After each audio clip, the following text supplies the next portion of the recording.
All right, let's have you do the intro without it sounding like you're starting in the middle of a conversation this time, Mr. Activeight. Oh my goodness. See, here's the thing about our interviews that we normally have. I like to keep our interviews like a simple, normal conversation, so it mostly feel raw.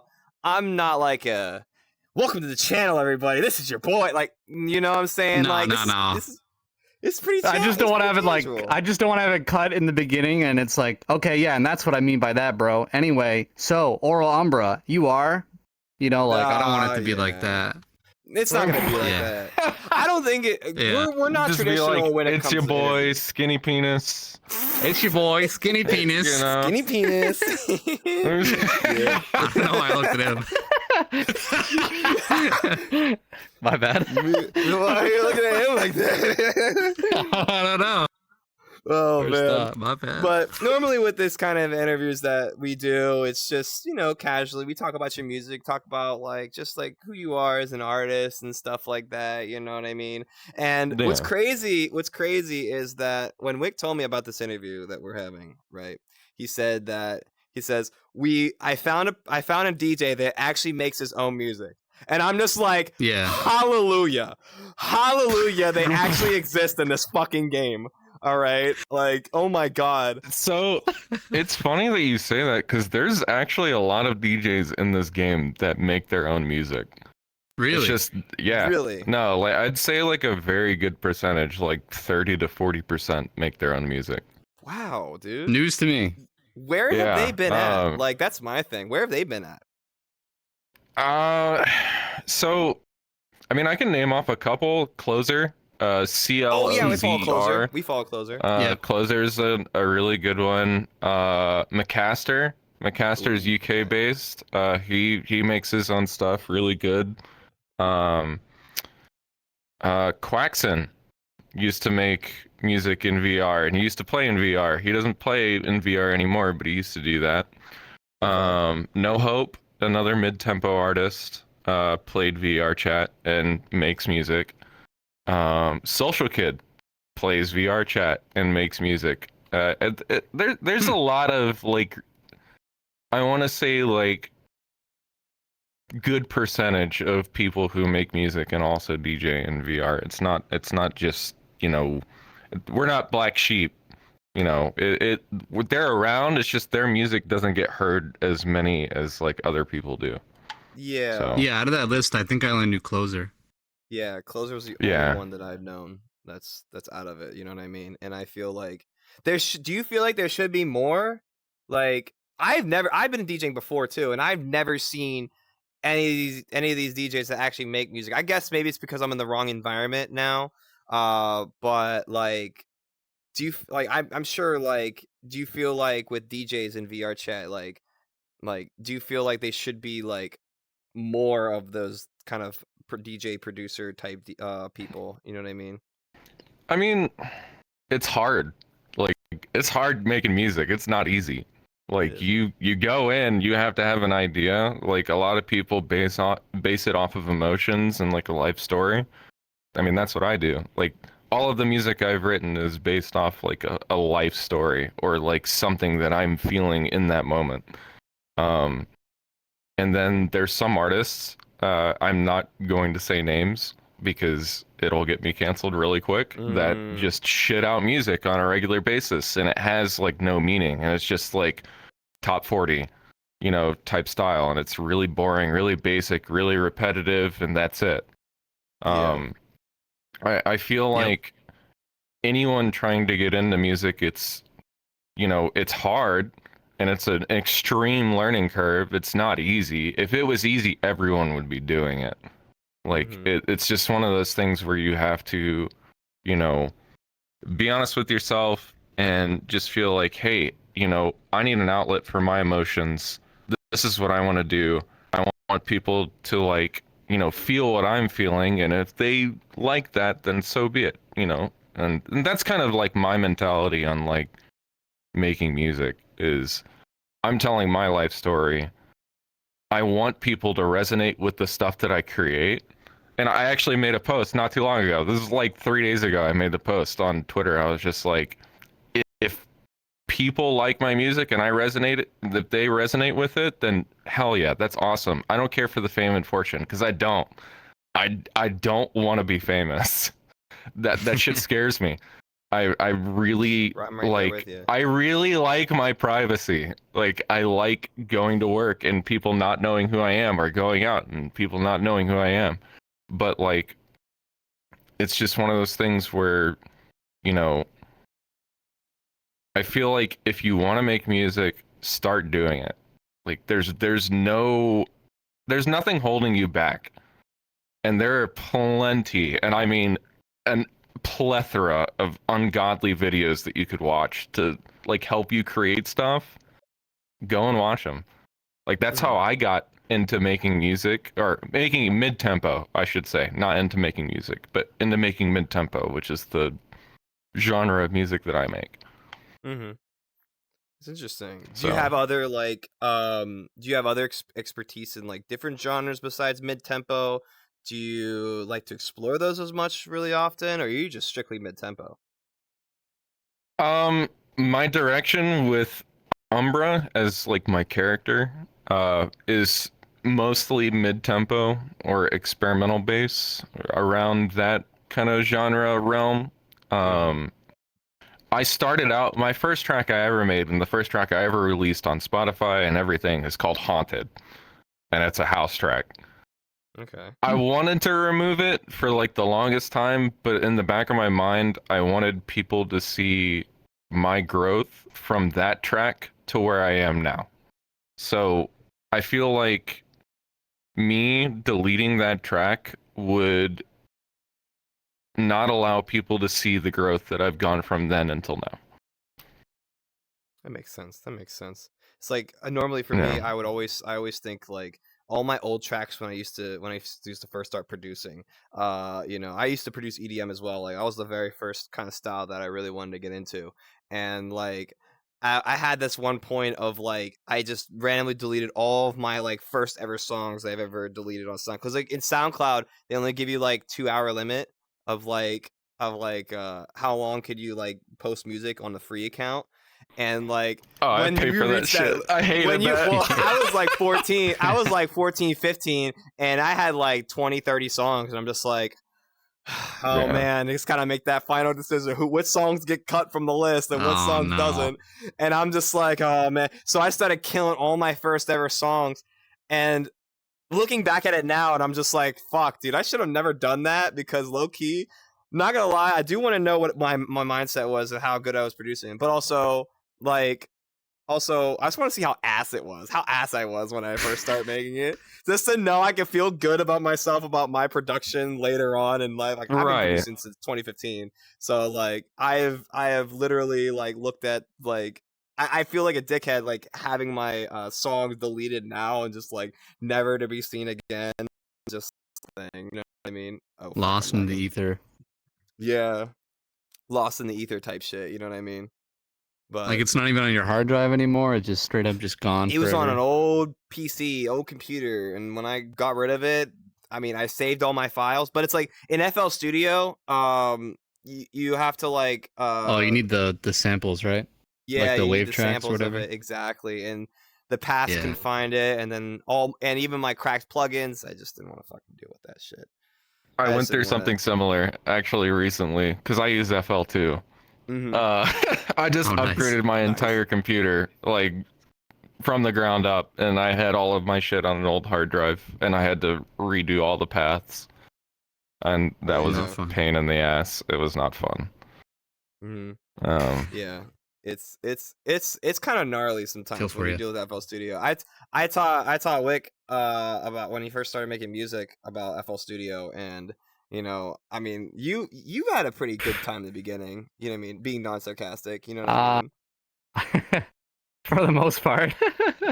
I don't know. I would learn something new, get frustrated, and then I'm like, fuck this. And then I'd come back like 2 hours later, I learned like something else. I'm like, all right, now I'm frustrated again. I don't know, just like, it was just like blowing steam out of my ears, like that kind of like Disney level of angry at FL Studio. And then like over time, I just got a little more comfortable with all the buttons, but I'm no expert by any means. I mean, you guys got me beat, so. You know. I haven't been producing for that long, like either. I've only been producing for like 3 years. Oh wow. Yeah. Yeah, bro. it's Wow. I just kind of Pretty picked it up. Yeah, it's I don't know.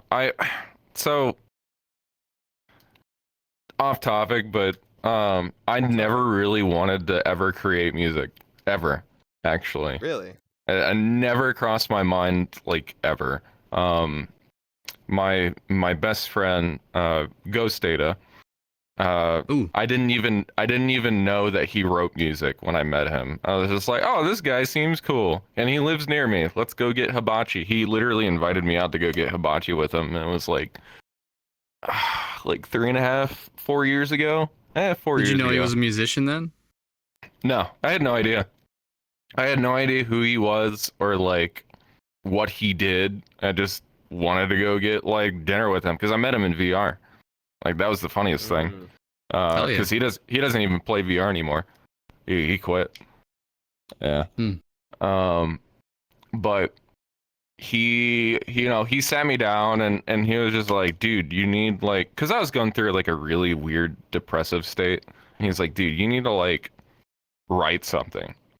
And I was like, well, what do you mean by that? And he's like, all right, dude, listen to this song and tell me what you like hear. And it was a Deadmau5 song, and it was Fourware, and that's great song. Yeah, it's a great song. But he was like, tell me if you can find the root note. And I was like, okay, yeah, it's like going through the song. He's like, yeah, so you know how to write music. You can go back to the root note. I'm buying you FL Studio. Go make music. And I was He like, just bought you FL? He was just like, yep, I'm buying you the producer edition and like, Yeah. Deadass. Like he bought me FL Studio and he was just like, I believe in you. I know you can do it. Go just make shit. How did you already know the pitch? I sang in choir for like 12 years. Oh, wow. So okay. that helped. Nice. That helped a lot, and I also went to college for piano. So. Oh, nice. Oh, nice. So you are classically musically trained on that sense, but this is like the first time you're really kind of like getting into it, or. But I don't know musical theory for shit. Dude, right there with you, bro. Makes it special. Dude, I'm right there. I mean, I know my basics, but like I had it when I went through college for my music theory stuff. Like we were drilled into that shit. I was being trained like a Marine out there, and I knew how to write cadences, and my teacher was like, if you know how to write cadences, all this music theory shit doesn't matter, bro. As soon as you just know the last two notes at the end, you're fine. That's literally what makes every song. And I'm just like, yeah, okay, sure, I guess. I don't know shit about writing music. You tell me what a treble clef, draw a treble clef right now, I will butcher that shit. I did that with it's like an ampersand almost, right? It's like a little squiggly. It's like an S with a bunch of squiggles. Yeah. Like if Walt Disney wrote an S. It's like a dollar sign, but like butchered. Yeah. Exactly. I've seen it once or twice on sheet music. Yeah, it's there. Yeah. See, like music theory, I don't really think a lot of producers like. I mean, it's a good quirk to have for music theory, but the tech has been so nuanced nowadays that literally you don't even need to use music theory. God forbid, like we have chord progression like generators now that can just one click create a 4-chord progression, you know what I mean? And it just sounds as good as any other pop record, you know what I mean? Unfair. I'm not a fan of chord progressions, actually. Really? Like automators. Like if you click a button and it makes something for you, I actually hate that. Oh yeah. I feel like it, and this isn't like bashing anyone who uses it either. Like if that's what you like, then go for it. But me personally, like I will spend like verbatim every day for an hour writing piano chords in FL. And I will just find something that sounds really nice and like try to build off of that one piano chord, and then it just goes from there. Like an 8-bar like just chord progression that sounds really nice, and I'm like, oh, okay, then I can make it into like a minor key, you know, later on in the track, and like make it aggressive and like, you know, just like one of those things. I feel you. I like doing it from scratch. It's fun. It's fun to do it that way. It's always good when you first discover like that one chord progression. You're just like, I can't get enough of it. I can't like figure out. I can't like. It's like it's just too perfect for me to like not throw away. And I have this struggle. Right. I don't know if you have this struggle, but it's like you listen to like the same chord progression over and over, and it's just like I might as well just make this into a whole ass song. And it's like Yeah. copy paste, Control B. You know, in FL Studio, it's just that's a duplicate command, and it's just Control B throughout. This is perfect. You don't need to change nothing. That's what I used to do when I made like house music and stuff. I would just find like this catchy bass riff. I used to like making future bass, like Oliver Heldens type shit. You know what I mean? Oh, nice. And I would just find this like syncopated bass rhythm, right? And then just once I figure that shit out, I just copy and paste that shit all over. Like I'm just lazy as hell when it comes to producing nowadays, bro. You know what I mean? I mean, I did that like a year and a half ago, like a lot. Mm-hmm. I just copy and pasted, and then just made it like added more glitches or like some like fills that would make it sound more interesting type deal. Mm-hmm. Now I kind of, you know, I'm just like, you could do better than that. Let's not be lazy. Let's try and make this a little bit better than, you know, just copy and pasting. Because the thing about EDM music, like, if it's repetitive, unless it's like house or electro, like, people kind of get bored with it. That shit gets quick, especially. It gets really bored. But like, if you look at it in the club, though, right? But like, I used to know like techno clubs in my city, and like, sometimes you would just hear someone mix the same song for like 12 minutes straight. You know what I mean? You in LA? But it's just me. I mean, I live in Philly, so I get I get some techno clubs in Philly, and it's like that's interesting. Yeah, a lot of my city it's either dubstep like rhythm style bass or like dubstep type shit, or like techno, like 90s techno type shit. You know what I mean? Okay. And I'm just like, you know, it varies, but like I always feel like nowadays the method of just the copy paste producer kind of method has started to become more patched. You know what I mean? And like you can't really like use the old formulas that they used to do back in the 90s and early 2000s, because like you can get away with making an 16 bar loop of a track and, you know, mix it over and over again, because like you look like Carl Cox, he would do that shit with like 6 different fucking turntables and shit like that. You know what I mean? Right. And like and nowadays I just feel like that, I mean, you can agree or disagree. I just feel like it's more of like the method of being that style producer is kind of like over. You know what I mean? You need to start doing more afterwards. You know what I mean? I feel like it also depends on the genre too. Because like, I don't know, with house music, like if it's just house, it's the same bass line like throughout the entire track. Like house gets a free pass. Yeah, I mean they're known for that. Like that's, you know, disco house, electro house, and electro house is a little bit different. Maybe there's a little bit more variation throughout that, but I'd say like prog house is a different version of house, because, you know, they're adding on to that beat throughout the entire track, and it's like there's dynamics. There's dynamics. Yeah, like that. And there's like a 6 to 8 minute fucking track of just that beat adding on to it. And, you know, it makes it less boring the way that they do that. I hate to say it, but Deadmau5 does it best. I think he's the GOAT. I think absolutely. That's the first person I used to listen to when I was growing up. I was big on when Strobe first came out back in like 08, 09. I'm showing my age here. So he hates that fucking song, by the way. He hates that song, but he can't get away from it. he was gonna delete it for the longest time. Just like you with your song you came out with early in your career. You know? Yeah. The house song. Yeah. Everybody wants to delete their early shit, man. I don't know. I feel like you can never do it.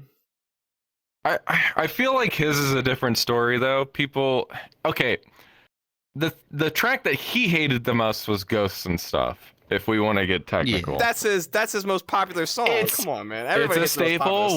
When double platinum, I understand. Like it's one of his like go-to tracks that people know who Deadmau5 is. They think of that track, but I understand from his point of view. He's so fucking tired of playing it. He wishes he never created it. Everyone asks for him to play it. It's like, oh my god, I can't wait to hear Ghosts and Stuff from Dead. You know, like it's like one of those. Mentality. It's like the Achilles heel of like his producing, and he's like, fuck, I have to play this stupid track. And I mean, he's made it. He's made visuals for it where he makes fun of it live. It's so hilarious. If you ever see him live. It's dude, I saw him like he makes fun of it so much, and it's hilarious. Like the dude's an awesome individual. He once trolled. I saw him live in Philly at one point, and he once trolled the audience where he was gonna play Ghosts and Stuff, but then like eventually he had Meowingtons come up on the screen and like do something crazy up on screen, and then it was a switch up to like a newer song off of his like latest drawn and stuff like that. Everybody obviously goes batshit crazy because we're like, whoa, what the fuck, Meowingtons, what are you doing? You know what I mean? But it was like it was such a surreal moment because I feel like, you know, eventually like artists do, like, it's a stigma. Like every major artist hates their most popular song. Like he's no different from every other artist out there. You know what I mean? Yeah, I mean, Ghost, he hates his full-bodied track. Like that's one of his most popular. He hates playing that track. Like I've literally talked to him about it. He's like, God damn it, I have to go play a show. I have to play full-bodied. People are gonna want to see it and listen to it. And it's like, you don't have to play it. He's like, no, I have to. You have to do it. Oh, You're okay. obligated. Whatever. But it's like if it's not that song in particular, it's going to be a song in particular. So like there's no real winning. Like no matter what, you're gonna have if you're that popular, you're gonna have a hit song, and it's gonna be something. It just like you don't really get the choice on what it's gonna be. You know? Right. I don't know. I feel like if you've made that popular of a song, you can make another one. I feel like you can, and just like drown out the old and with the new type deal. But there's gonna be old heads that want to hear it, you know, regardless. And I'm just hearing Hayley Williams from Paramore just in the back of my head after you just said that. I don't want to play Misery Business. We're not playing Misery Business anymore, guys. So goodbye. Literally the next tour they're playing Misery Business. Like, you know what I mean? They can't get away with it. You know what I mean? Yeah. Not forever. Not forever, at least. But you know, I always feel like artists should, like, eventually there will come a time where like the old heads are gonna be like, oh, we've heard this song way too many times, but you know, like even the younger generations are still. You gotta play the hits, man. Yeah, you gotta play your hits. You know what I mean? Like, would you if you got like a one hit, like if you, God forbid, this one, I mean, I'm sure if you get a hit, I'm sure you're gonna make more. But oh, there it goes, the seed again. There it is. But all right, count one. That's one. Put the marker up. Put the marker on there. But I was gonna say is that, would you feel that way if you did have like that platinum selling record and like everyone, their mother wants you to hear it? You know what I mean? Like you to play it no matter where you go. Like, how do you feel? Would you yeah. I mean, like Ray Volp, Laser. Like for example, if you've ever heard Ray Volp's music, I don't know if you've heard of them, but like everyone fucking plays Laser, and like he plays it in his sets and makes it more unique than like all of his other like songs that he's plays. Yeah, I'd totally be down for that. Like, yeah, I don't think that would sway me from wanting to play that track, because if people know me for that track, they're gonna expect me to play that track. That's true. You know, that's true. Yeah, at least at some point in your set. Yeah, and it's like if you don't play it, and they're like, why did I go to the show? I wanted to hear them play it and not some random, DJ to, play that track. Then you're gonna get like Instagram hate, or sorry, I don't know why I said Instagram. You're gonna get Twitter hate. It's like, why did you play this song, dude? Everybody knows you for this song, bro. No, exactly. I waited so long for this. Like, yeah, it's like one of those things. Like, if people know me for a track and they're expecting me to play the track, I'm gonna play the track. It's just a matter of when, because like, it depends. It depends. I would feel like it ultimately depends, but 9 times out of 10, I'm gonna play the track. If people know me for that track, I'm gonna play it. Yeah. Now, if that track was your very first song that you ever played, would you still play it? Come on, man. Come on. Be real this one. If that was the first song you've ever made, and it was your one hit that made everyone love you, would you still play it? Come on. Sure. Yeah, sure. Actually, yeah. I would be cringing like so fucking hard, but like, if people actually want to hear that, then by all means, I'll play it. Okay. Now, to be fair, that track would never fit in any of my sets ever because I don't normally play house. But you're a people pleaser. If I need to fit it in, I can throw in some like bass house after it, and then go back into the hard stuff. Kind of similar to what Deathpack does, because they do dubstep or like mid-tempo, tear out, and then they go into like bass house. It's like, whoa, okay.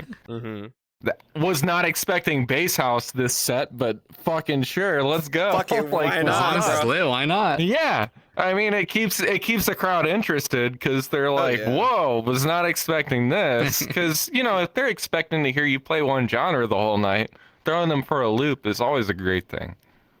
So yeah, absolutely. I mean, most crowds at like out too. EDM places, they're either like they're rolling off something, or they're ready to start to roll. Yep. You know what I mean? So like, music choice is just centered around the vibe, really. So like, you really can just do anything you want at this point. You know what I mean? Like, everybody's sedated off of ketamine or ecstasy. You know what I mean? They'll be good. They'll have a the good drug time. problem is so bad. It is bad. God, it's the best time to do it though. Is at a concert. The best time. You got all those visuals that you make, and I'm trying to see that on drugs. Here's where I disagree. I feel like if you're going to see an artist for the first time, I feel like you should be sober. Because what if you didn't like that set while you were sober, and the drugs were making you like the artist? I never thought it's of it probably a good percentage of people that are like that. They're like, no, man, I remember when I was really high, I listened to Grateful Dead or Tool. I love this band forever. Like, dude, every single concert I've gone to see Tool, I've been sober and I've fucking enjoyed it every single goddamn time. Hell yeah. Don't get me wrong, I do drugs too. Like, it's okay to do drugs, kids. Do it in moderation. Test your shit. What did we say this last time? Not to. By all means, like drugs make you cooler, but if you want to do drugs, you better do music. Yes. I think that was the message. That was the message. That was the message. I feel like, I don't know. If you're going to like, let's say for example, like your first ever festival experience that you're going to go to, I feel like don't do drugs for that first time. Like, go and enjoy how it's meant to be, like, normal. It's special. Platonic. It's your first time. Yeah, exactly. Like go and enjoy it without doing X, Y, and Z. Like, don't fucking do ketamine. Don't, like, honestly, who cares if you do that anyway? But like ketamine, Molly, fucking smoking weed, like mushrooms, hippie flipping, who cares? Like, it doesn't matter. Go and enjoy it for the first time sober. If you feel like you need to enjoy it with drugs, maybe there's something going on in your life. Like, maybe you need to take a step back, But I get it. It enhances the experience. Like, don't get me wrong, I've been to a show and festivals high on Molly before. It fucking happens. It's an awesome experience, but at the same time, I've also gone to festivals and shows sober. Mm-hmm. And I just feel like I wanted to enhance that level of experience. So, oh yeah. That being said, I would just say go and try it first without taking any drugs, and then do whatever the fuck you want to do, except for heroin. Yeah. Fuck you. Yeah, fuck Don't do heroin. that. Don't do that. Yeah, heroin fuck shit, heroin. kids. Yeah, no. Yeah. When you were at the festival sober, were you with a bunch of people who were also sober, or were you kind of babysitting? Dude, I was by myself. Oh wow. Oh word. Yeah, I went by myself, and it was the coolest thing actually. I connected with people and made new friends at the festival just being sober, and that like people invited me into their group. Like That's so sweet. it's a really awesome experience to go to a festival and you go by yourself. You don't have a group, you don't have anything like that, and then you just meet all these really cool people. I feel like that's what it's all about. If you go to a festival, like, it's welcoming. There's no like, I mean, there's restrictions, but there's no restrictions on like, being yourself. Yeah, absolutely. And people accept you for that, and I feel like that's like the most important thing is like safe space type deal where you can just be yourself. Mm-hmm. Yeah, that's how I feel. That's why I tell people mostly when they tell me like, "Oh, I'm gonna go to EDC Orlando this year. I'm gonna go to EDC. This is my first time going to EDC. I'm gonna try ecstasy, Molly. I'm gonna fucking drink till my heart explodes, smoke all the weed." I'm like, why would you want to ruin your first experience of EDC by getting shit-faced hammered and high off of whatever fuck drug you're gonna get? You know what I mean? What if it got laced? You know what I mean? Like, now your first experience is gonna be a terrible experience, and you may not even want to go back again because you don't want to relive that traumatic experience. Right. Exactly. So that brings me back to like, go and enjoy it the first time that you go. Sober. Maybe you can drink a little bit of alcohol. Like, I don't have a problem with that. Yeah, have a $19 lemonade. Yeah, have fun. Dude, that's how expensive they are, bro. Yeah, have fun paying a $300 tab for alcohol to get a buzz. Like, have fun with that. But like, go and enjoy it like the first time, like sober. It's worth it. I promise. Like, there's a reason why EDC or like all these other big name festivals have these artists playing. It's because they're good. Like, you should go and enjoy their sets that they're putting on for you sober every once in a while. Oh yeah, it's such a very.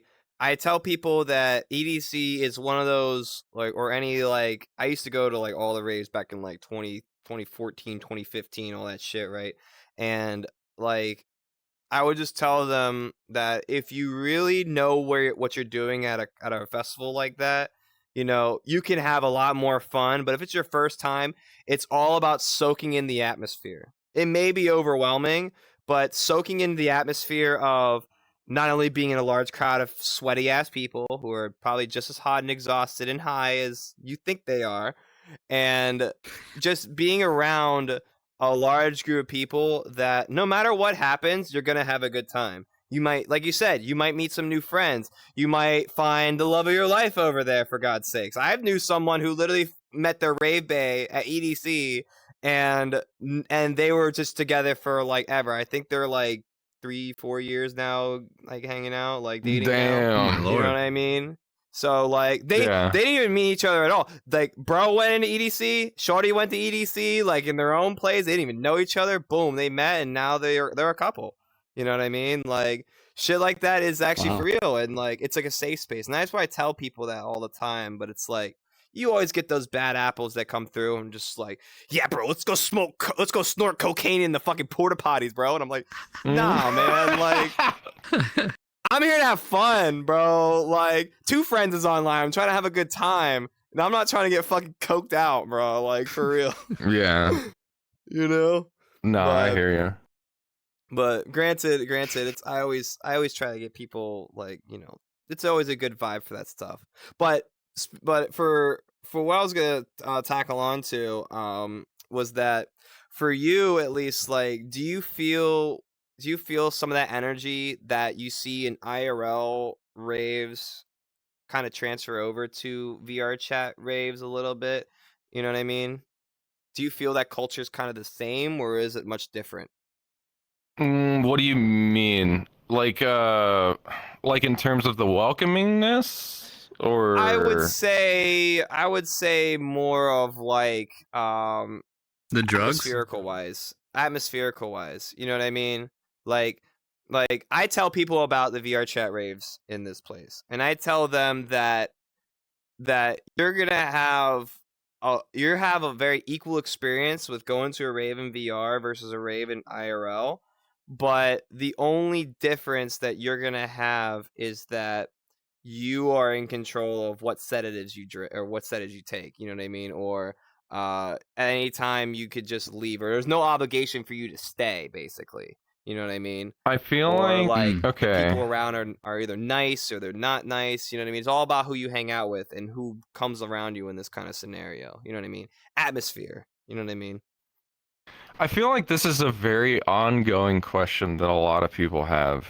And it's really hard to translate to both VR and IRL to be the same animal.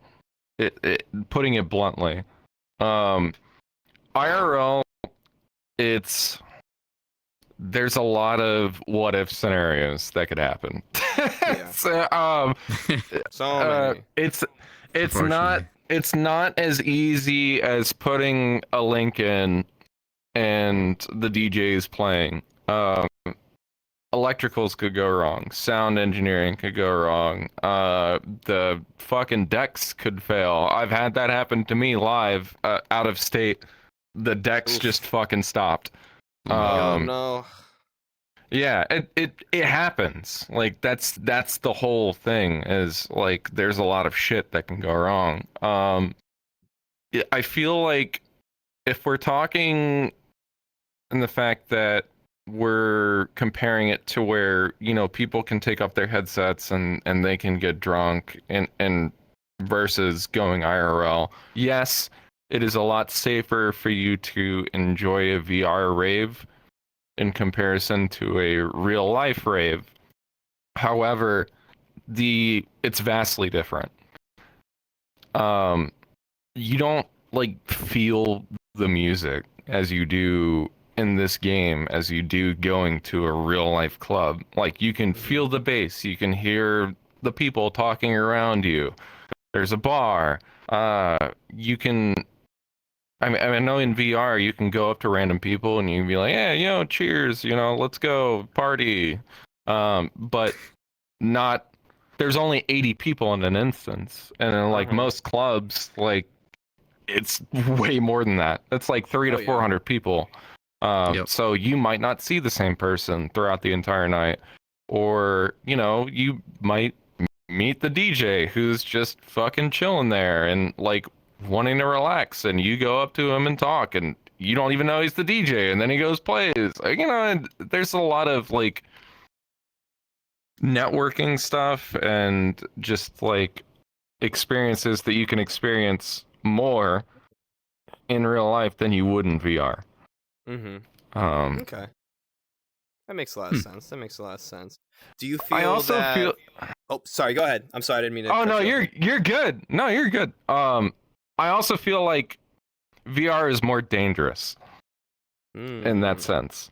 Because people have in the back of their mind that they could take the headset off, and they get to a point where they're just belligerent, can get drunk, way too high for their own, you know, good.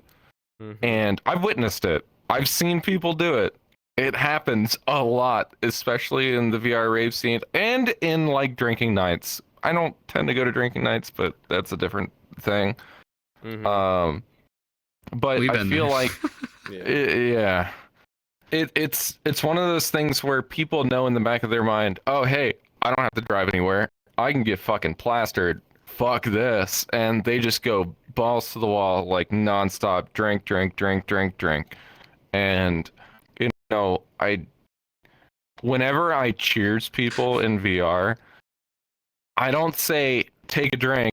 I say, hey, drink some water, soda, whatever the fuck you got, doesn't matter. Cheers. I say water first because 9 times out of 10 people in this fucking game don't drink some water. And it's true. We need more people like you, man. It sucks because alcoholism is a very strong thing in VR, and I've seen a lot of people like come out of this game, like quit playing this game entirely to just like stop drinking alcohol because like it started here. Oh yeah, I'm one of those people. Yeah. It's like one of those things, and it sucks for me too because I'm one of those people. Unfortunately, like whenever I get on this game, I have to drink. Like it's like one of those. You got like, Pavlovian into it. Yeah, I understand. Right. Now, am I getting fucked up when I drink? No, but I have to have like a beer or something when I'm getting on. So I know that I have a problem. Like I'm having a beer right now, like talking to y'all. Yeah. So I would imagine you got a 6-pack near you because we'd probably be here for a little while. But I only got 3 beers. I'm keeping it at 3. Okay, I'm that's good. not getting Keep too it the trio. Keep it the trio. Yeah. That's what's up. Keep it the trio. I fuck with it. I fuck with it. Me, I just have my bottle of Hennessy that's just been sitting on this table for like at least a week now. It's already halfway gone. Is it room I got a job temperature? now, so I can't drink as much as normally. But you know what? Like, yeah, but I think you normally keep it room temperature. I don't think you normally chill it, right? No, never chill it. Never. That's how you. That's how you drink it wrong. Really? If you drink it chilled. Yeah, you're drinking it wrong if you drink it chilled. The method. For context, the method of Hennessy is solved by 3 steps. Okay. Step 1, you gotta bless the bottle. That's right. You gotta bless the bottle. All right. Make sure everybody in the room blesses it. If you're by yourself, you're the only one. But if someone's in the room with you, they gotta bless it too. Scientifically proven that it tastes better. Okay. Step 2. That's why you didn't like it. Step two. Serve it at room temperature with no ice. And then step 3, drink it, but only enough to cover your tongue. Do that 5 or 6 times, and the Hennessy will be a part of you. It will become one of Hennessy. I feel like I need an example. This is how it starts, huh? Cheers. No, I'm serious. Do you see how easy that is, though? Do you see how easy that was a whole psychological thing? Do you see how easy that was? Yeah. To do? Yeah. Like that's how easy it is to like drink in VR. Yeah, and it's like if you don't cheers, then you're an asshole. So that was why I did that. So do you see how easy that was? Yeah, it is. Yeah. It sucks. It's really hard for people. It does. Yeah, it is. And then you have certain people chronically online, and then you have certain people who have like, let's say, social issues, and they have to be like more like with the group, like oh, this is what we're doing now. Okay, let's do this. Okay, we're drinking. I guess I'm getting drunk. Bandwagoners. So, yeah, that too. It's just it's rough.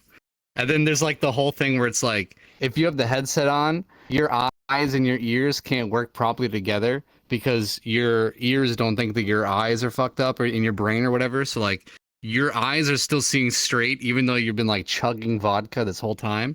But like you don't know the inner cochlea how drunk you are until you take the headset off. Yeah, no, exactly. Yes, dude. Yeah. You go to the bathroom to pee and you don't come back, you know? Yeah. No, exactly. I take it off and it's like hitting me like a freight train sometimes. Damn, there you go. I'm opening the water, they got me. Yeah, they got you. Damn it. But yeah, so do you feel like, I mean, psychologically, that's becoming very prevalent with a lot of VR chatters within this game, with so bad. The amount of alcoholism and the open acceptedness of being an alcoholic in there. Do you feel like it socially it would impact somebody? Like, obviously, yes, you could say that, but like, would you feel like it would socially impact people who are new to the game and they see this type of stuff and be like, is this what I have to do in order to be cool in VR chat? Oh, 100%. I hate to put it that way, but you know, let's say for example you're new and you're coming out to the VR scene or the VR rave scene. It's just like a hypothetical. And you hear everyone taking cheers like nonstop, and they're like, yeah, bro, we're taking like 40 fucking shots. Let's go, fucking finish your bottle type shit. Yeah, I've heard some crazy shit. Yo, take 75 right now. And there's no way. Oh, God. There's no way. I bet on my fucking life, no one's taking 70 goddamn shots back to back. They would be fucking dead. They're sipping. Oh yeah, they're just sipping. But other people hear that and they're like, wow, they're actually taking 70 shots. Maybe I should try to keep up with them. You know? That happened to our staff member at Colosseum. He took like 3 shots at the beginning of our last show. I'm like, cheers, man. He's like, oh, cheers, cheers, cheers. And it's like, oh shit, okay, cheers, cheers, cheers. And he's like, are you serious? Are you serious, Wick? You just told me to cheers. You're gonna make me do it again? And then I got him out of there, dude. I got him. Like, yeah. I'm like, why are you doing real shots? These are VR chatters, dude. Don't do it. Though, is don't do it. People feel like whenever you have to cheers, you gotta take a shot, or you gotta fucking finish your beer, or like it doesn't make sense to me. Like, you can drink in VR. You don't have to get fucking drunk. Like, I do it all the time. It is really easy. Find your happy medium. Find what you can drink on a normal basis, and like, keep that constant steady flow. Once you reach like the prime level of like, I'm buzzed and I'm having a good time, just take a sip. Yeah. Like, you don't have to fucking take a shot every time someone yells cheers. Like, it's then they convince you to go to the private room, and then they play Around the World by Daft Punk, and then they just spin around just drinking start spinning like this. It's like meatspin.com, and just like this. Yo. Yeah.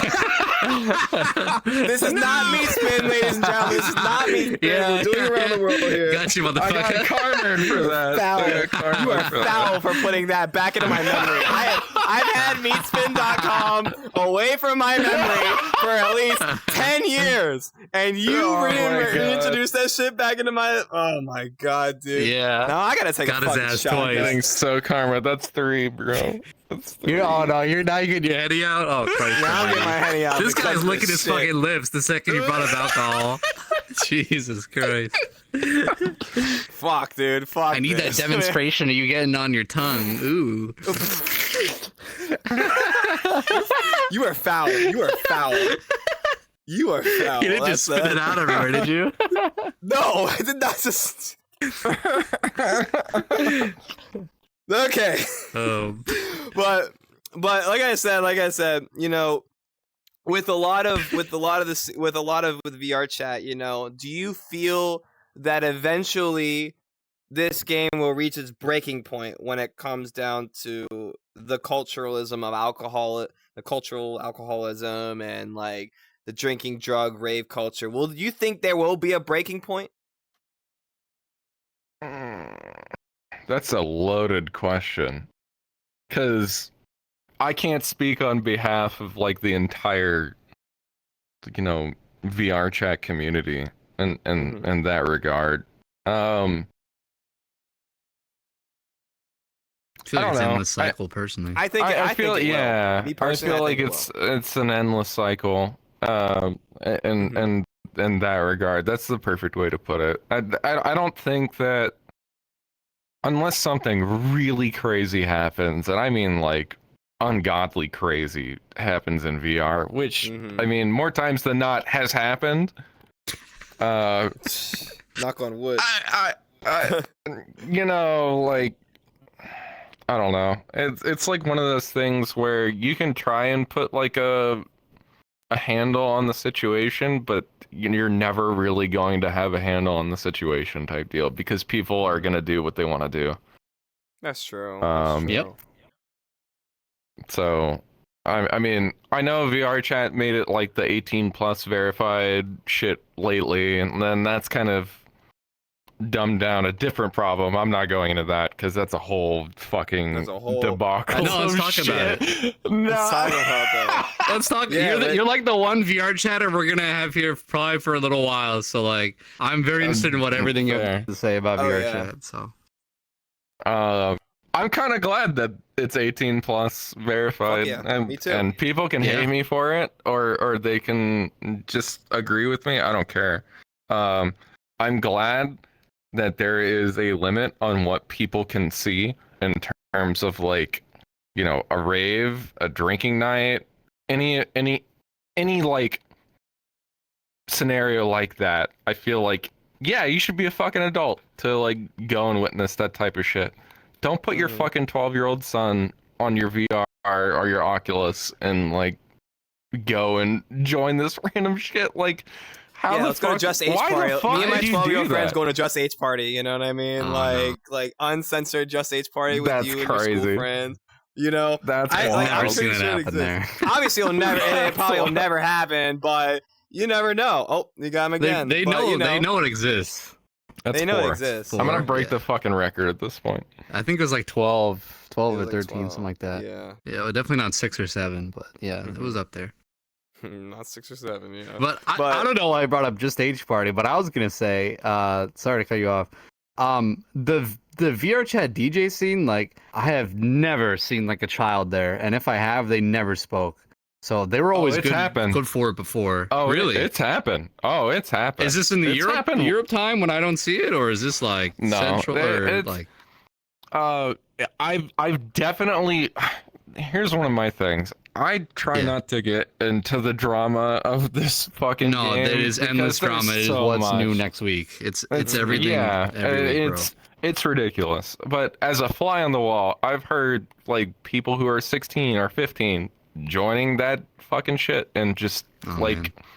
they've been in there for a while and they want to join back. And it's like a whole debacle thing. Like obviously no, they're not in there now. They're gone. yeah. But Yeah. at the same time, it's like it happens. Like people. Yeah, I find mean, a I way lied around about that. my age in RuneScape when I was 12. Like, you know what I mean? Like, Oh, dude, me too. They're gonna do 300 it. gold buying RuneScape GF. You know, fucking Armored turning trim. rune skimmies. Yeah, yeah, exactly. Yeah. those were the days back in the day. So I still play. That Oh, shit's hell so yeah. fun. Mm-hmm. I've largely given up. I apologize. Damn. I'm addicted to everything else now. I'm addicted to VR chat drinking. Lord help me. Fair.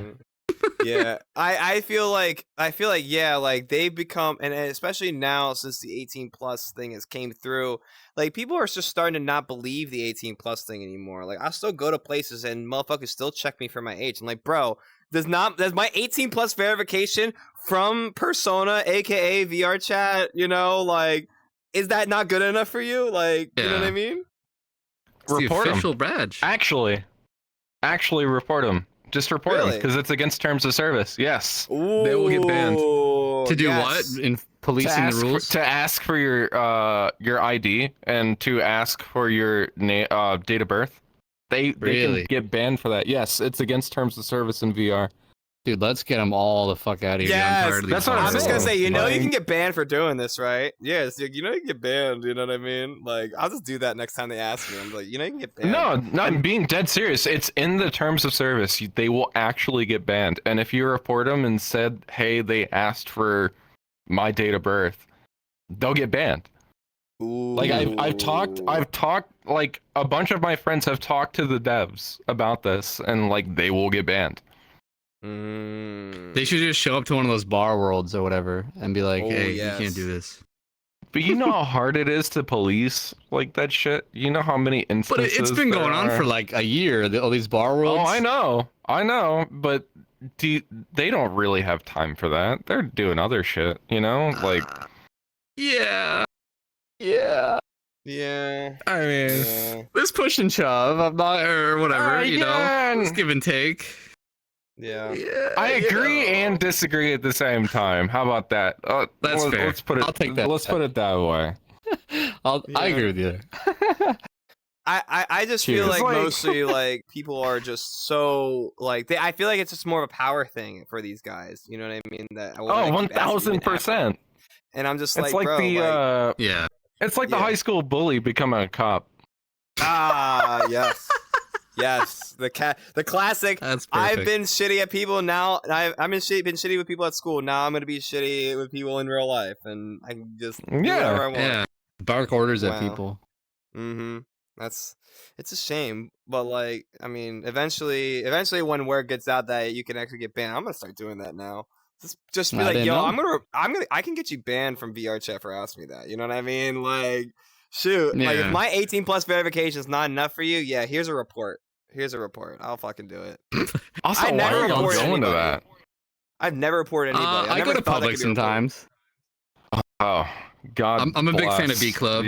You're a trooper. I could not Oh, yeah. fucking do that at all. Yeah, I don't I mind going to love people sometimes. interacting with new people, and there are just a fine collection of specimen at the B Club. Okay.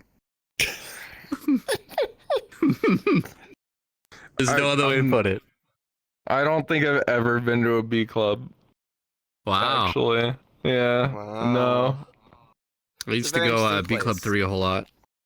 Yeah, B It's Club is now they added the whole fucking ID thing there, so it's like if you join a group instance, there's a good chance that, well, if you join the 18 one, they're not going to care, obviously, most of the time. Right. But the public one, yeah, they're going to be like, how old are you? And it's like, even if you sound like a kid, you can just be like, yeah, 9/11, 2001, they'll still let you in. So it's like, how good is this really?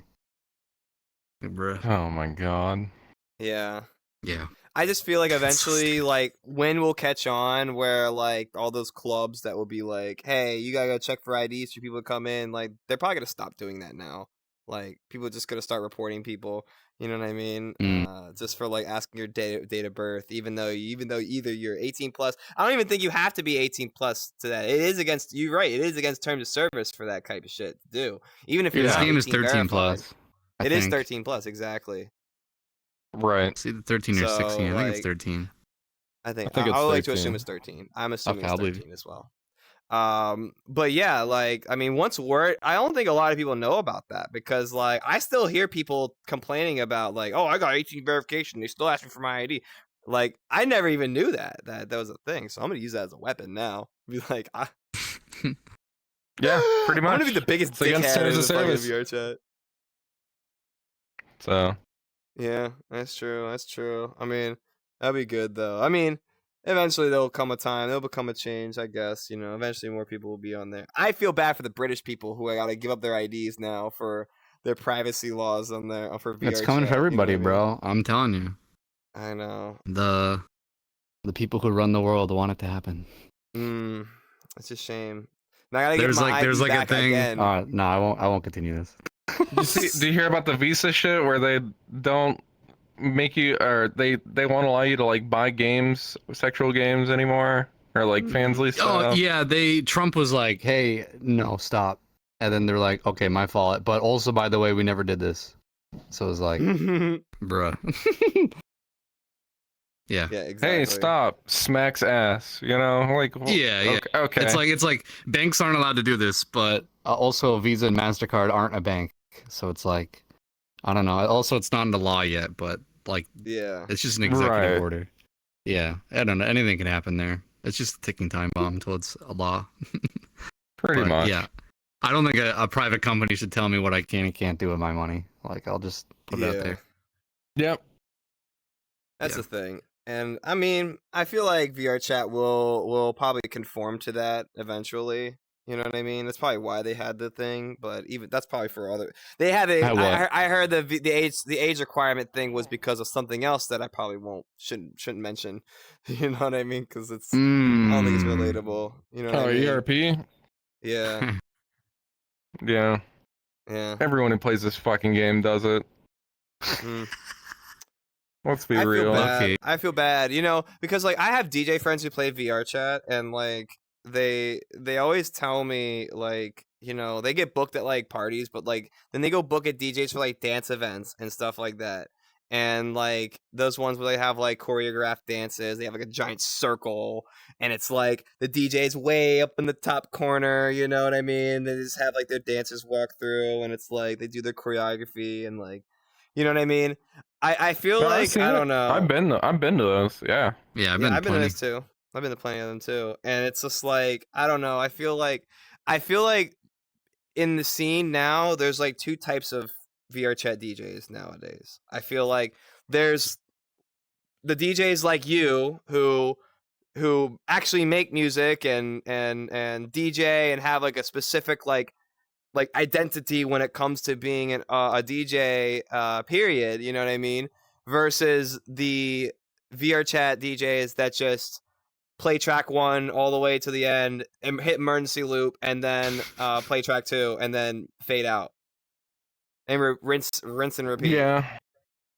How do you feel about the DJs like that? Because that's really that's why I was so excited that here. What do you call the phone in DJ? 1-800 DJ. The Doordash DJs. The Doordash DJs. Doordash DJ.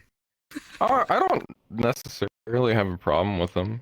I feel like they're doing something that there's a need for. Like if there's a need for it, then by all means, like go and do it. Yeah, of course. Like be the person to do it.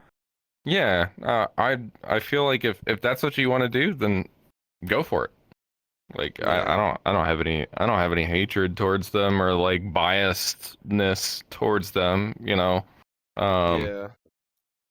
I feel like it's a lot better experience if you have like a curated set and like play it out for people to listen and like dance to. Yeah. But if you're playing for like a strip club, for example, and they're like, hey, I need you to play this song, this song, this song at these timestamps, and like whenever we say this and go, then it takes the fun out of it, sure. Like you're just a video player at that point, but yeah, that's kind of what the room needs, I guess. But yeah, I don't know. I think the point is like it depends on like I don't know. Let's say you get a room of people, like we'll include you. That's 5. We'll include you, and it's like here's someone with talent who can make their own music, who knows how to DJ, who's had at least 3 years of experience, like flipping knobs and turning dials and all this shit, versus like someone who's like putting in less effort than you. Do you feel any type of way, or is there like an inner competitiveness that you'd be like, yeah, I'm better than this guy because he didn't do this at this time or anything like that, or is it like something else? I don't ever compare myself to other people. I feel like that's really unhealthy to do. Good. Cause like if I were to say compare myself to Rez, for example, extremely well known, very popular, makes great music, DJ's great, and I was just like, oh man, I played good, but Rez could have done better. I feel like that's unhealthy, you know, like yeah. It's when you put it like that, yeah, I see it. You gotta understand that like you're gonna fuck up, you're gonna make mistakes. Everyone makes mistakes, no one is perfect. Like it's just a fact of life. You are human. Like people are human. Like you're not this autonomous robot that goes and it's like, I'm gonna play a perfect set, nothing's gonna go wrong, and everyone's gonna fucking like it. One, not everyone's gonna like your set, first and foremost. Second, every DJ makes mistakes, even at festivals. Like, true. I know how some people say that like a lot of festivals are pre-recorded. That shit 9 times out of 10 isn't pre-recorded, and they do it live. Sometimes it depends on what DJ you're talking to. You know what I mean? Like Subtronics, for example.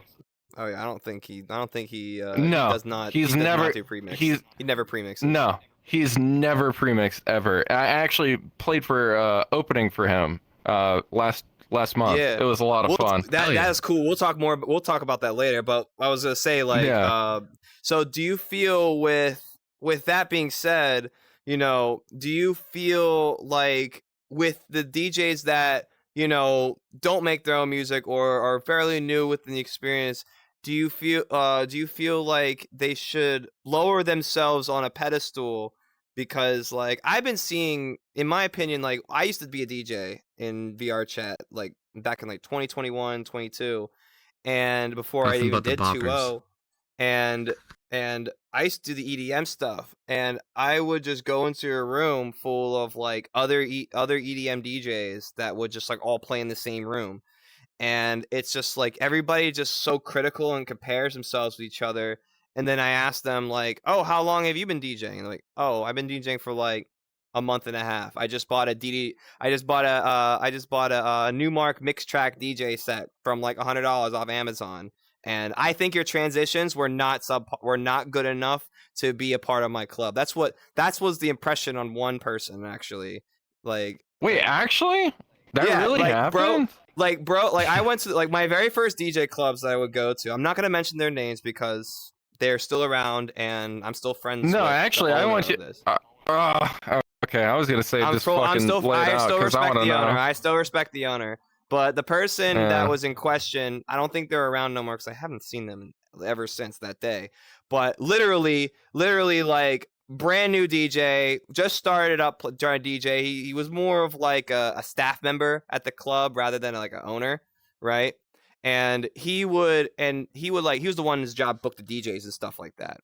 And bro barely even touched DJing, right? And had the audacity to tell me that I didn't do well at my set, even though I played like prog house, I played a little bit of big room, and I played like a couple of like trap bass, like future bass type shit. You know what I mean? That was like majority of my set. Like, if I would have heard that, I would have flipped out. Like just being on the sideline, because I don't tolerate that. Especially like anyone who's trying to become a DJ in VRChat, I feel like anyone can, and they have every right to. Like that's fucked up. Of course. I feel like there's people within the community like that. Yeah. Yeah, the fact that you had that experience like baffles the fuck out of me. First and foremost. Yeah. Second off, no. If like any of the clubs that I was in, no one would ever say that ever. Period. Yeah. I mean, maybe that guy was just a dickhead. I guess maybe he was either just being no, or yeah, like that. They sound like a fucking dickhead. I hate to say that, but it's true. A lot of the times when people are trying to be a DJ or just a VR DJ in general, a lot of the community is very welcoming. And they base it off like the whole, and this is going to be overused, but plur. They use the whole plur like scenario, like peace, love, unity, and respect. Like you unite as DJs, fucking playing a shit. We're just here to have a good time. No one cares if you're like the next Dion Timmer or fucking Excision. Like no one gives a shit. We're here to have fun. Like we're just here to, have a good time. Everyone enjoy the music, and if like one random person is like shitting on you for wanting to DJ, fuck them.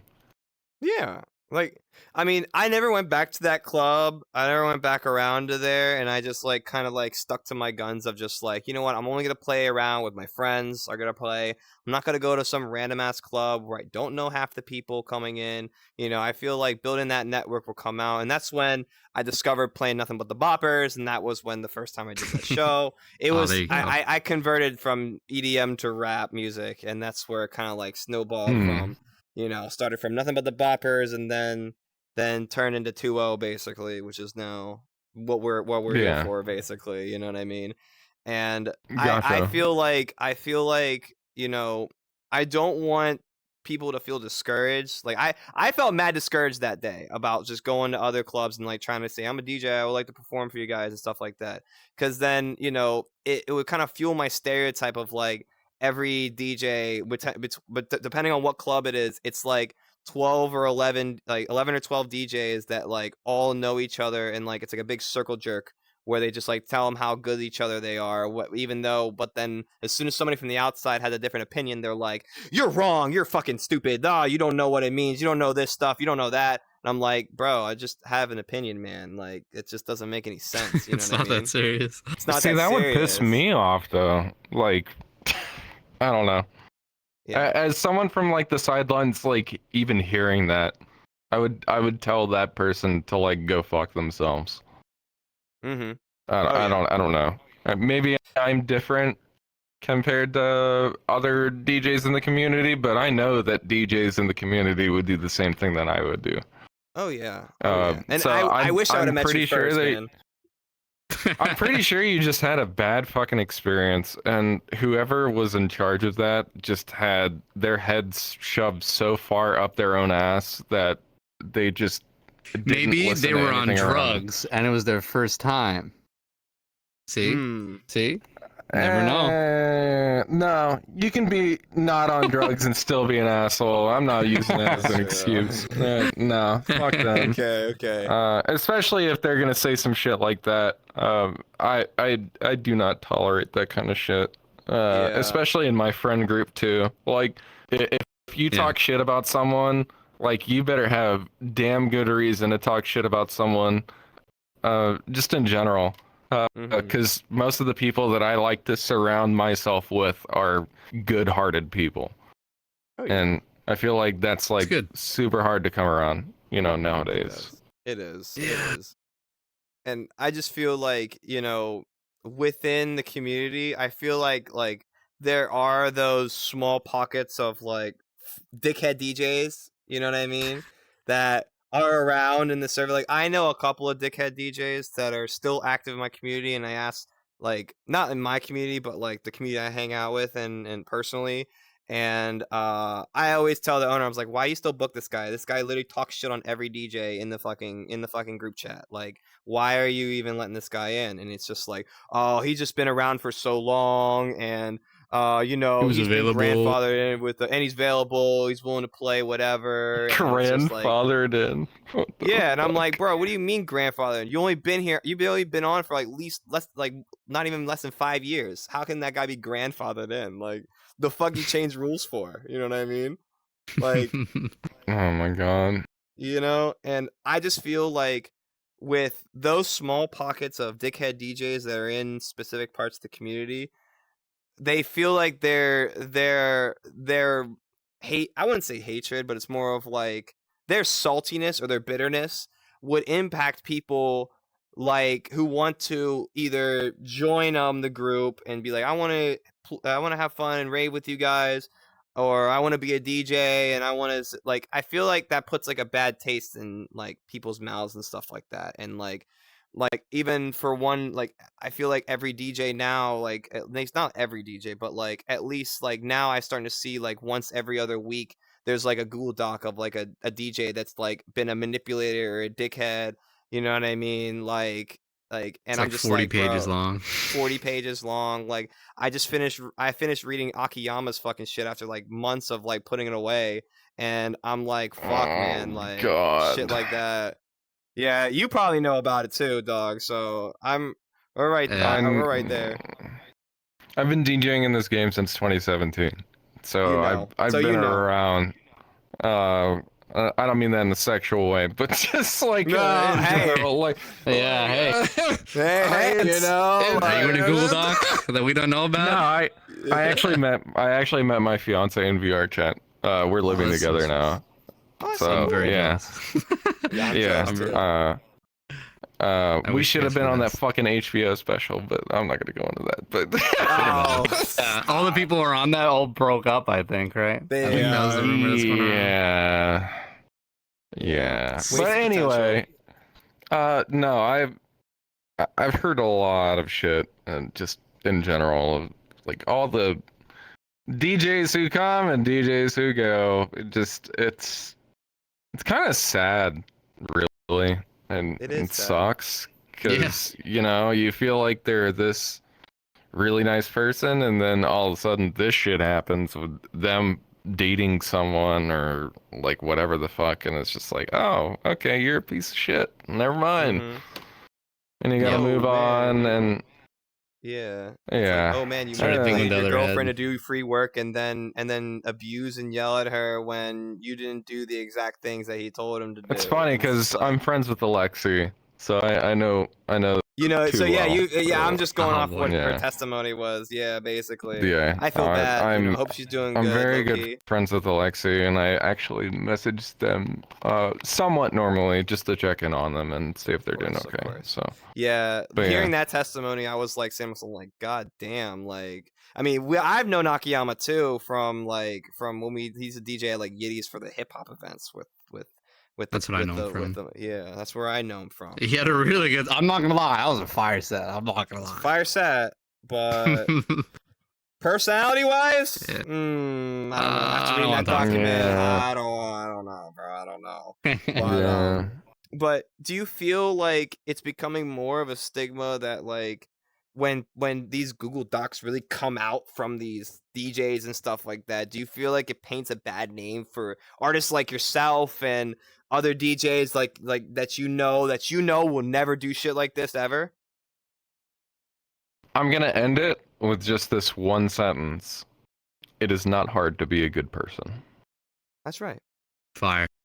That's right. That's it. I mean, I it's respect that. it's super easy. Like, don't be a shithead.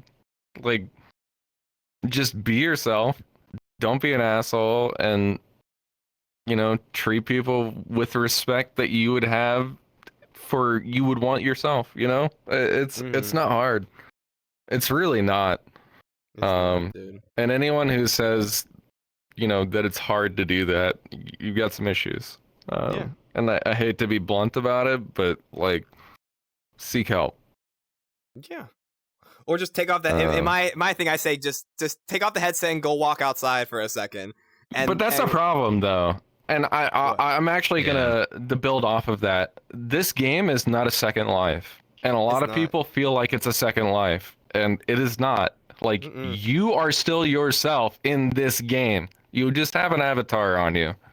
Yeah. Like, that's 1000%. There is no reason for you to act differently, see differently, be differently in this game than you are in real life. Yeah. Like, it just baffles me when people think that, like, oh, I'm a nice person on the outside, but in here I'm gonna be a total asshole. There's no reason for that. Yeah.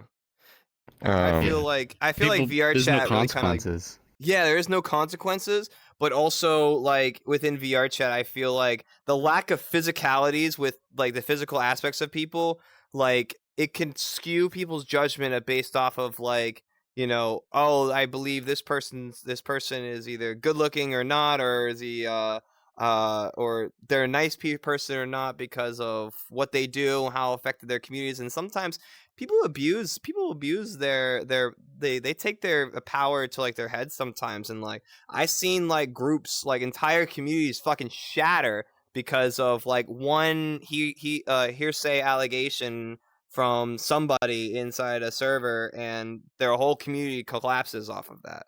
You know what I mean? I feel like if you're gonna make a Google Doc, you better have damn good proof. I mean, like, full-on fucking receipts of, like, going back to when it happened, how it happened, eyewitness it. I mean, basically, we're playing fucking, CSI Miami, in this fucking game when it comes to shit like this. And it's been an issue. It's always been an issue because, like, let's say Tom and fucking Susie don't get along after dating, and Susie fucking backstabs Tom, and it's like, oh hey, they're a piece of shit during this one time, and they had an argument because Tom didn't agree with what Susie did. And, it goes on to this like fucking hurricane of plethora of shit that just melds together. And I feel like if you're going to, and this isn't going towards like all the Google Docs that have happened, because I've read some Google Docs and I've seen some shit where like, that person's a piece of shit. Like it is without a doubt, like that person is a piece of shit. and I've moved on and like blocked them and everything.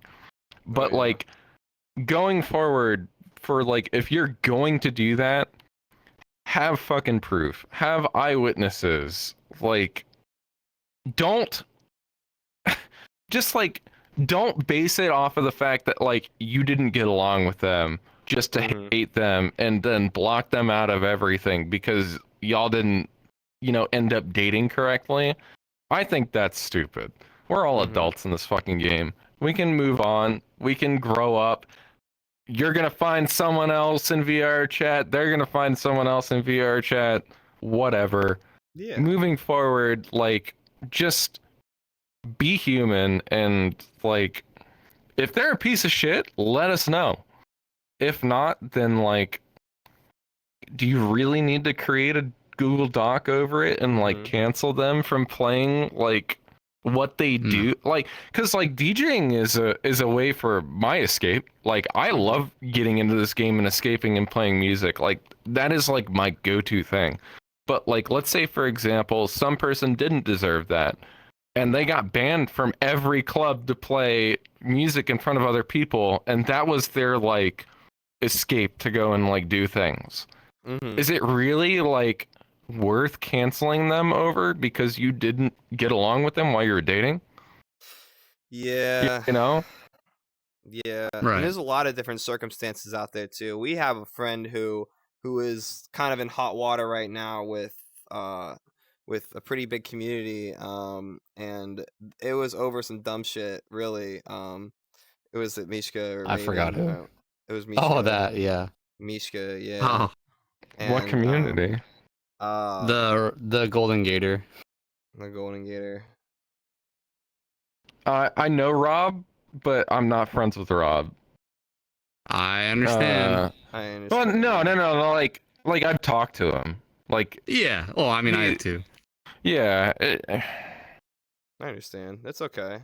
I don't know him well enough to like say anything or like That's okay. anything. Basically, I met him in passing, but yeah. To help you out here, basically, we'll call him a rapper. So a VRChat rapper basically went on to I forget what it was called. He went on one of the Ripper store. He went in the Ripper store and took Jufa's avatar and then was making content with it. And then everyone was like, "No, that's not acceptable," and they ostracized him from I thought they VRChat. said they found it on the prismatic avatar search world. I mean, that's what Raven said. Or That's what Mishka Raven said. Mishka said someone otherwise. else. Oh man, we'll have to look back at the footage for that. But, I don't agree with ripping. Me neither. I'll just. They didn't rip it. It was already there. It was already there. Fair. Okay. Well, it comes back to the fact of like, yeah, I can't like. You can't say much about it, but it's like you can't like, I would say you can't ostracize somebody from the scene unless you have like damn near good evidence on that. It's like going back with the Google Doc stuff. You know, like this person got ostracized by a lot of people because of something that seems fairly minor if you look at it from the outside, but obviously within the community, you know, it's pretty much frowned upon, you know what I mean? One sec. But like, oh, you're good. But like I said, it's more of like I would say you would have to understand how much evidence you really have, you know what I mean? Cuz hearsay can really be taken out of context very quickly within VRChat. And it's hard to debate with people who are very one-sided on certain situations. That's what really took me away from like the DJ scene, is because like there was a few people within the DJ scene when I wanted to do like my bopper shows, and they were like, you know, why you're the only one playing rap music? Like, you know, like you're playing like this type of shit, you know, like where everyone else playing EDM, why don't you just play EDM? And I'm just like, I'm just playing what I want to play, bro. Like why you on my dick? You know what I mean? Like, yeah, it's just so I just feel it feels ostracizing a little bit. You know what I mean? It feels just, I feel like it's unnecessary. Stuff like that's a little bit unnecessary. You know what I mean? Yeah. So I also don't have enough information on like that entire scenario to where It's I can okay. like input That's okay. anything. Yeah, totally so- reasonable. Don't worry about it. Yeah. Don't worry about it. We're just using them as an example. You know what I mean? No, But no, don't I worry about it. get you for sure. Yeah, but I feel like within the community, it's like I always tell people when they want to be a DJ or they want to be a rapper, it's like it all depends on the community that you interact with, and don't try to Yeah. walk into the scene and just show your card and say, "This is what I can do, guys. I'm a DJ. I play this, that, this, that." It's more of like go into the club, don't tell anybody what you do, and just see how it all is. Just how the vibe is. Right. See how people treat each other, really. Like, I've left a few clubs because all of them are just either whining or annoying or they're very toxic. You know what I mean?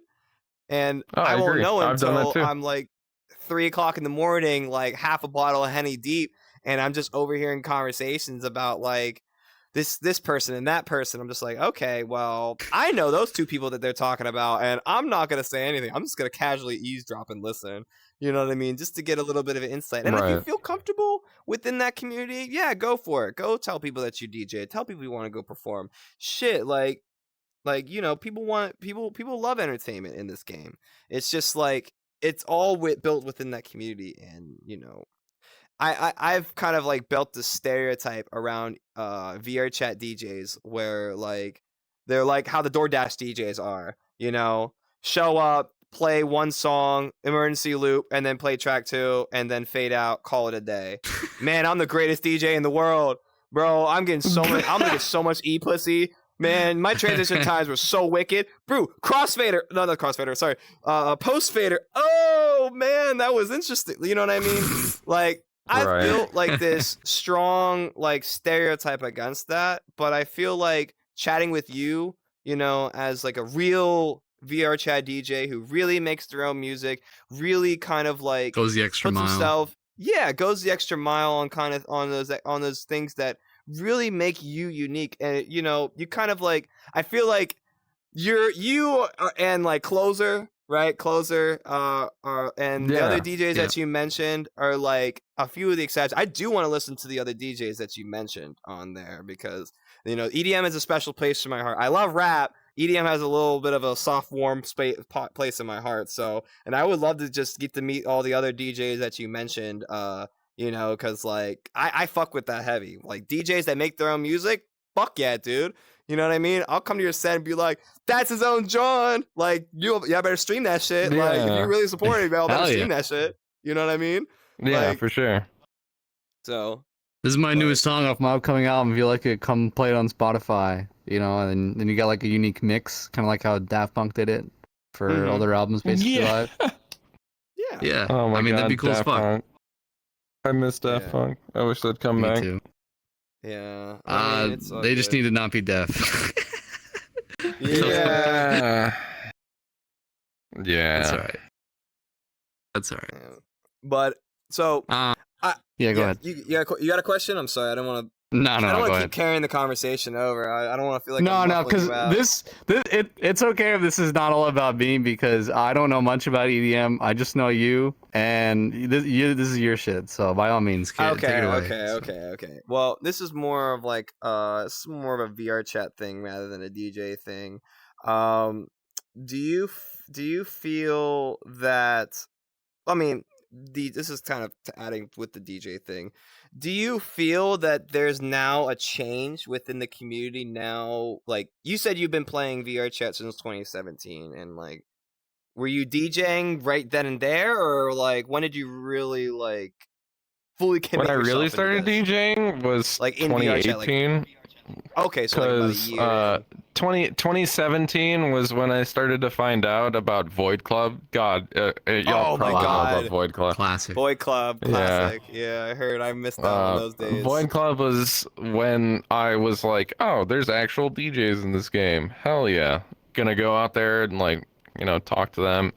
And then 2018 is when I started like doing shit like just kind of one or two there per year. And then 2019, 2020 was when another club opened up. God, this is going to bring up so much drama, but I'm not going to go into it because it's too long. Just, Don't it's read. okay to say the name, but Groover popped up. I don't know if y'all know about Groover. I No. might not know Oh, them. okay. It's a Well, we'll have long a story. context window later on about it. If we'll have a context window somewhere, I guess. It was just bullshit. It was bullshit, but regardless, racist owner. Let's put it that way. Oh no. Okay. Yeah, it was bad. Okay, you don't have to worry about that. But yeah. But yeah, it was just like one or two like sets here and there, and it was very casual. It wasn't like I was going in and just feel like, yeah, this is what I want to do type, deal.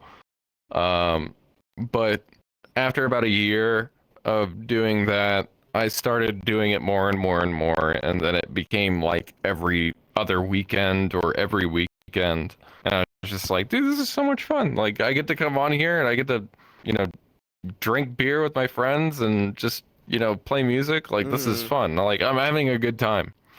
And, it just kind of spiraled from there. So. Okay. Do you feel like the culture within the DJ scene when you first started is now and obviously compared to the DJ scene now, do you feel like, how do you feel? Do you feel like there's an upshift? Is there a downshift? Is it going to shit? Is there going to be a new renaissance? Like, what are your predictions, or what about the community in general? Yeah, about the community in general. You know what I mean? Like, how do you feel about I would say it's kind of middle ground, because a lot of people who own clubs nowadays are trying to go in real life with stuff. Like Shelter, for example. Shelter is doing a great job. Two-Tone's awesome. I've talked to him on several occasions. He's a really awesome dude. Very down to earth when you have a chance to actually have a conversation with him and he's not busy. But the dude's always busy, so it's really hard to kind of sit down and talk to him. But I like what he's doing in terms of, that. And I was part of the original. That's 4 for you, by the way. I like the fact of what he's doing is he's making real life events based off of his club in VR, and he's making conventions out of them. That's Shelter. Oh, okay. Sorry, I thought we were talking to someone else. Yeah. He's on what, like 5 or 6 now? Yeah, something like that. At 6 or 7. It's been going for a while. I was part of the original 100 that joined there. I have one of the metal cards that it comes with. I'm number 21. That's cool. I was on their Patreon when I was funding them and stuff. So I've never let go of that card, but I'd never get into a main instance ever. It's so hard. You gotta know the right people. Yeah, it sucks. But I mean, anyway, I like what they're doing. Bringing, this space to the real life scene, and showing people like, hey, there's a scene here too, and we're bringing it to you in real life, which a lot of people are doing that. Frowdy. Peppercast, for example. I love Peppercast. Peppercast brings VR dancers to real life rave clubs and puts them on the visuals. Super fucking awesome. The person in charge is Skylight and Cheeks. Really, really awesome individuals. They know what the fuck they're doing. I've played alongside them in real life and in VR multiple times. Become really good friends with them. So I feel like, going back to that question and not getting too off topic, I feel like a lot of clubs nowadays are trying to figure out how to expand further. And not just be a scene in VR, but also be a scene in real life. Based off of the fact that, there's more to this game than just hanging out with your friends. You can actually make a club and have people enjoy it. Type deal. Absolutely. Yeah, I've been seeing more of the portal events kind of go on as time progresses. I don't know if it's gotten easier or what, or more people are just interested. It's gotten a little easier. I would say there's always hiccups. There's always been a hiccup whenever that happens, because you're trying to make it to where it's in real time for both parties. It's just unfeasible. Unfortunately, you can't do that. There's always going to be some delay, unless you have like the tits in terms of equipment. And a lot of people in this game don't have that kind of money. Like, we're going out there and we're playing, and I have a C922 fucking HD Logitech camera, and that's the Portal event, is that camera streaming that. You know what I mean? I think I got the same one. Yeah. Yeah, it's just one of those things where like that's the camera we're using, and the internet speed we have is 10 up and 15 down. Like it sucks. Like we tried. And a lot of clubs don't have good internet connections, so it's like one of those things where like, okay, how do we get better internet? Like, can you all upgrade your package for this like 1 month and then get rid of it? It's just a whole ordeal where you have to work out with the club member and like the club that you're using in real life, and go from there. Yeah. So yeah, I feel like the need for more like portal events have becoming more prevalent now, and I feel like there will come a time within the scene that it's gonna become much more accessible, I would say, because like the portal events, like I've seen how portal events work. Like it's pretty self-explanatory if you really ask about it. But it's really about like, sure, you got a full room in VR, but how can you fill a room up in a normal club? You know what I mean? Right. That's where it all boils down to. Like last portal event I went to, they had about like, they were like, yeah, it's me and like my friends were DJing and we're having a portal event, and like this screen here shows all the people there. It's like a mirror, so you could see the people and you can wave to them. And it's like, I look inside, it's like 80 people in the world, and they're all crowding around like 4 people that are at the club, and it's like 11:30 at night. Yeah, I remember the exact one. Yeah. Yeah, and I'm just like, which one? If you don't mind me asking, you can say. It was the one in Jersey. Oh yeah. I don't remember the name of it, honestly. It was like some sort of bar in Jersey, and it was like, it's like the world was 1-to-1 with the actual venue, and then they had like a mirror in the corner or whatever, and then they were like playing a whole set. It was I think it was Jazzy's thing. I don't know what it's called. Oh, Nuzzle Squad, I think it was. Might be Nuzzle Squad. Squad. Oh, yeah. That one. Yeah, Jazzy's such a cool cat. I love Jazzy to death. Yeah, I just feel like the accessibility with those portal events will become more prevalent when like there is a demand to like meet those virtual people. You know what I mean? Because I feel like you just have to be within VRChat to like know and enjoy a portal event. Because like if I were to take my homies to a club and then there's like anime girls that are all around, you know what I mean? I don't know if they would feel the same way. I'd be all over that. Well, you would, because you get 10 Godfalls on a screen. I'm fucking glued to that, dude. Oh my god. Can't hate me there. Hey, come on. Yeah, okay. I can't hate on that, bro. But it's like you would have to know to know. You get what I'm saying? So like you have to know to enjoy. And I feel like there will come a time where there will be that boost in portal events. But like you said, people are just trying to figure it out. And I feel like there will come a time in that, and eventually, but like, I mean, we just got to find out who has the best party to do it. I mean, Shelter is probably the only one that runs it right now. You know what I mean? Everybody goes to the Shelter clubs, but they might as well just make a world tour at this point. Shelter Club World Tour type shit, go to every country. Go to if he state. Wasn't so busy, I feel like he would, but he's got a lot on his plate right now. Yeah, he's like actually touring in real life too, right? Or is he taking a break from that right now? He's making music too. So yeah, he just dropped a record. I think he's either dropping a record or about to drop a record. I saw it on like Twitter. Yeah, he just dropped one. Yeah. Yeah. Yeah. But that ain't easy.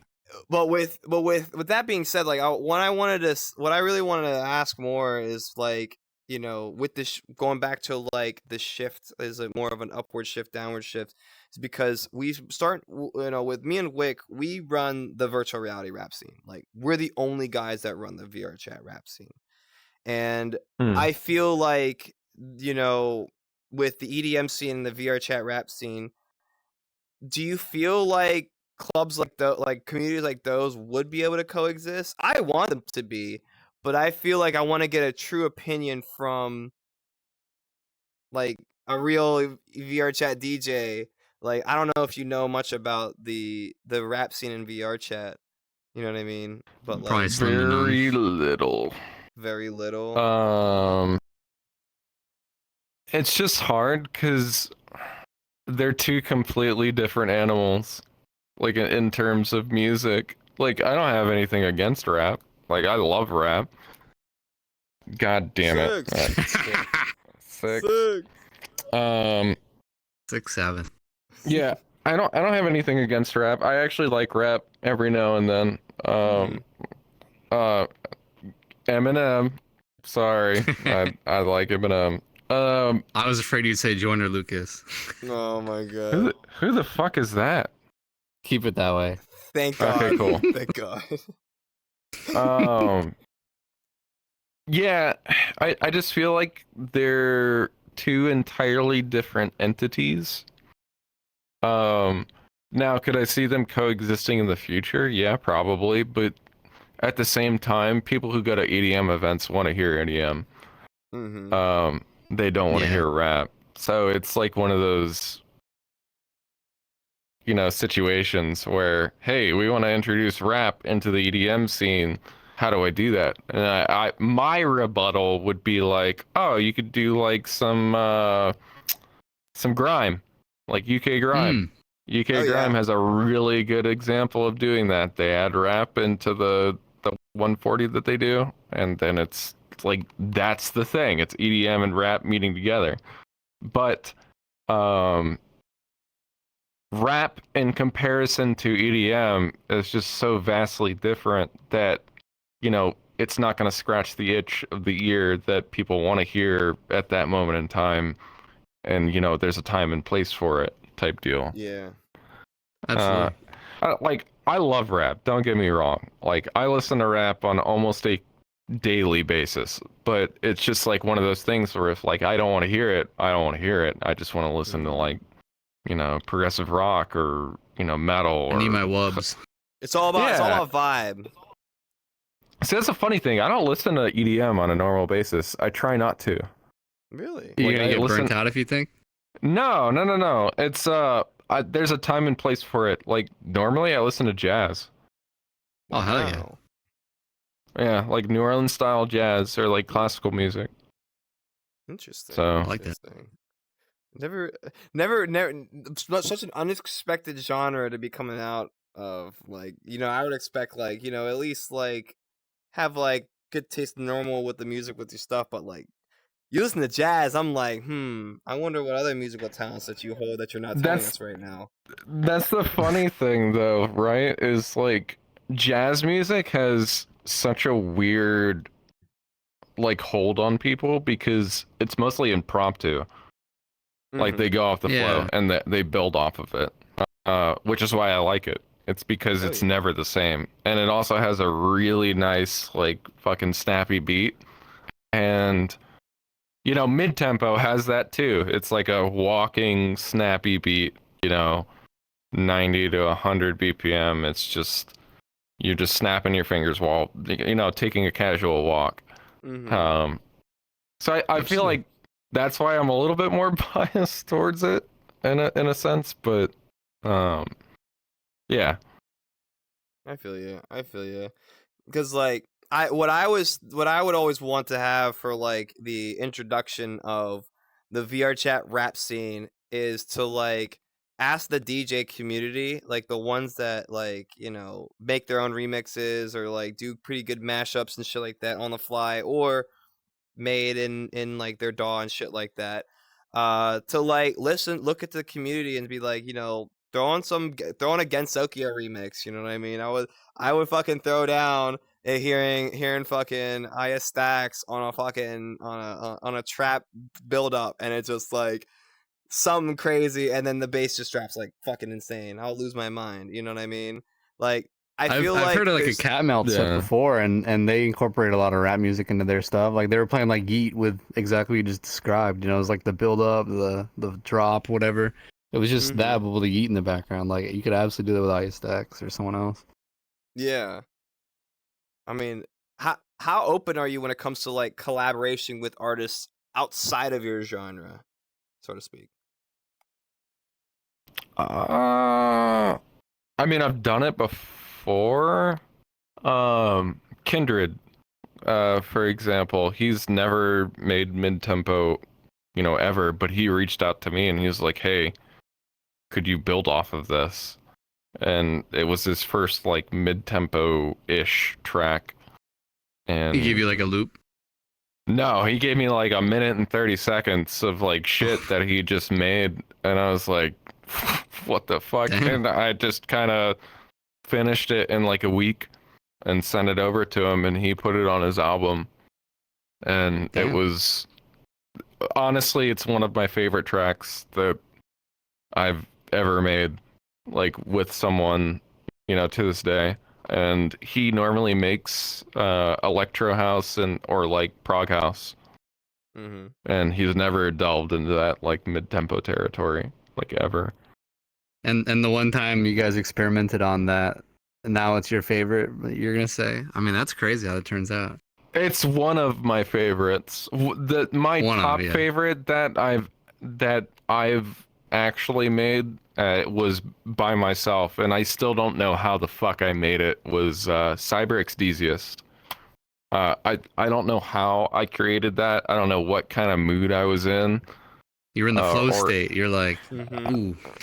Locked in. It's funny that you mentioned that, because deadmau5 has a way that they do things, and I took his advice on that, of like staying awake until like 4 in the morning and then writing. Yep. Yes. Like it's like a mental thing. It's like something in your brain where you just have like that one portion. You're not hypercritical. You break the barriers down. You're not hypercritical. Exactly. Yes. I did that, and I tried that method, and that's how I wrote that track. And I still, to this day, don't know how I wrote that track. I think you just have to stay up late. I can't recreate it. You need to just follow the mantra again and like be like Bruce Banner. Once you figure out how to become the Hulk, you gotta harness it and control it. You know what I mean? Like, Yeah. My method of production is very similar to what deadmau5 does. It's like I'll stay up to like 4 or 5 o'clock in the morning and like just cook up like 5 or 6 beats. But the one thing I would do extra on the outside is like when I'm all done, I'm like, all right, I'm done making music. I'm going to bed. I'll go to bed and I'll wake up when I'm ready to go back to work again and go do more music work. I would listen to the tracks again and be like, is this good for me to keep or is it good for me to delete? You know what I mean?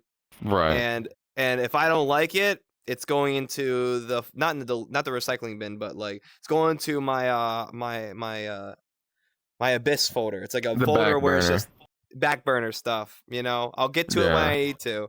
And if I like what I did on one certain project, I'll be like, all right, this is what I'm picking up off of later. You know what I mean? For sure. Yeah. I give my songs at least a day or two of listening, of like sober listening is what I call, because I'll listen to a song like 1,000 times over. And like, you won't know until you have fresh ears. You know what I mean? Or how good or how bad your shit is. Ear fatigue is a thing. Mm-hmm. Ear fatigue is a thing.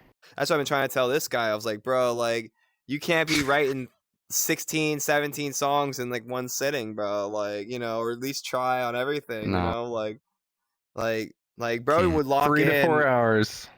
Bro was just locked 3 to 4 in hours like a day. 9 or 10. It'll take me like 2 hours to finish one song. Like, fuck. It's still not perfect. Dude, you got lucky. I can't finish the song in 2 hours. There's no way in hell.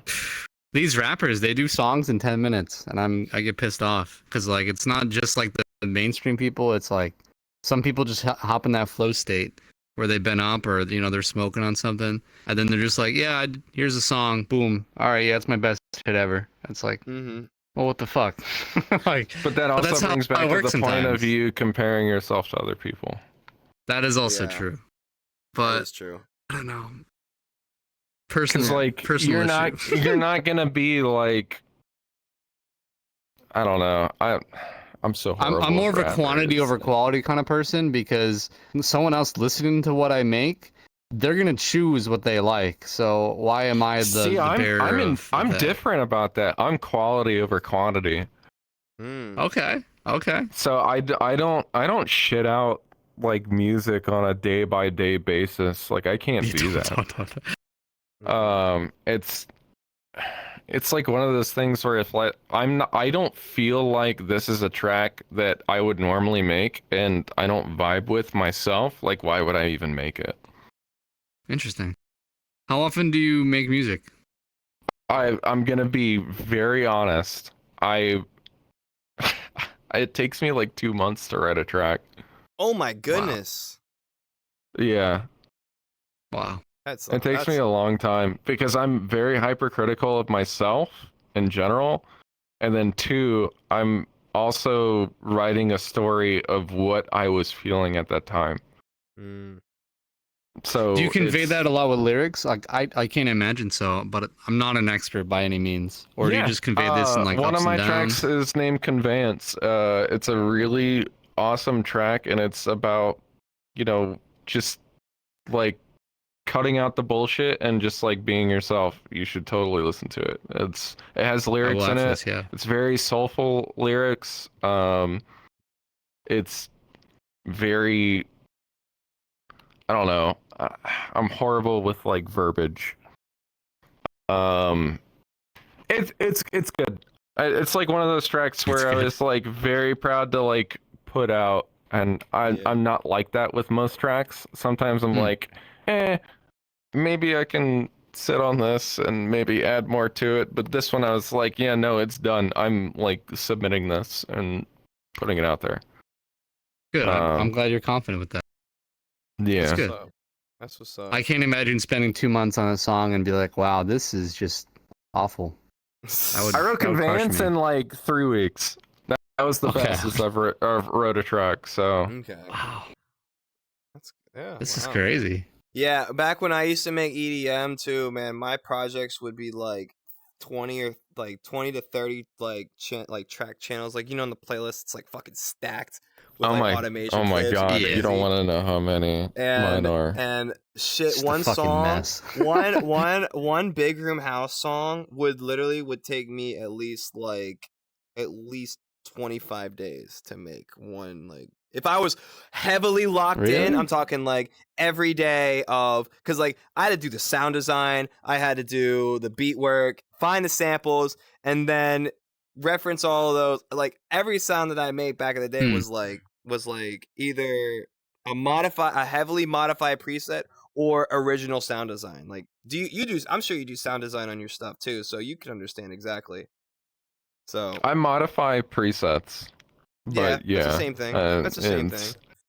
Nothing wrong with it. it. But I don't feel like there's anything wrong with using presets either. No. Nothing wrong with it. So yeah, I feel like that's one of the big things too, is like a lot of people who get into music immediately have to think, oh, I have to be individual, I have to be unique, I have to create a sound that no one else has created. Stop doing that. That is the worst thing that you can do. You will literally not be able to write shit. Like, just write something. Oh yeah. Like, literally take everything from like top 5 of your favorite artists and write it into a track.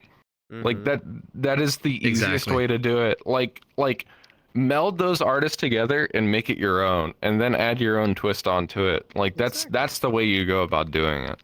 I tell people the exact same shit. Yep, exactly 5 artists. Whoever your top 5 is, this is like you're gonna have 5 of your top artists, right? You don't want to sound like one of them because then you'll just be a clone. But if you take all 5, you're gonna be your own person right here in the middle. Right. Exactly. Yeah. Literally. Yeah. Yeah. And and even then when I was you don't have to worry about individualism at that point either, because like you literally already have it.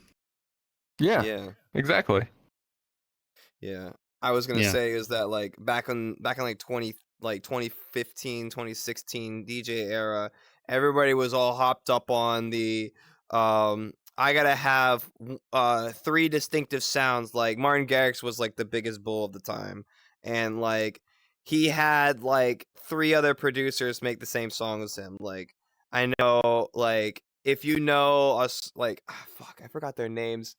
Um, there's like 3 different producers that work on the side of it of Martin Garrix, and like you could tell that it's either this duo working with Martin Garrix because of this specific sound, and then Martin Garrix on his own, and then Martin Garrix with this other producer too. It's like 3 different distinct sounds from there.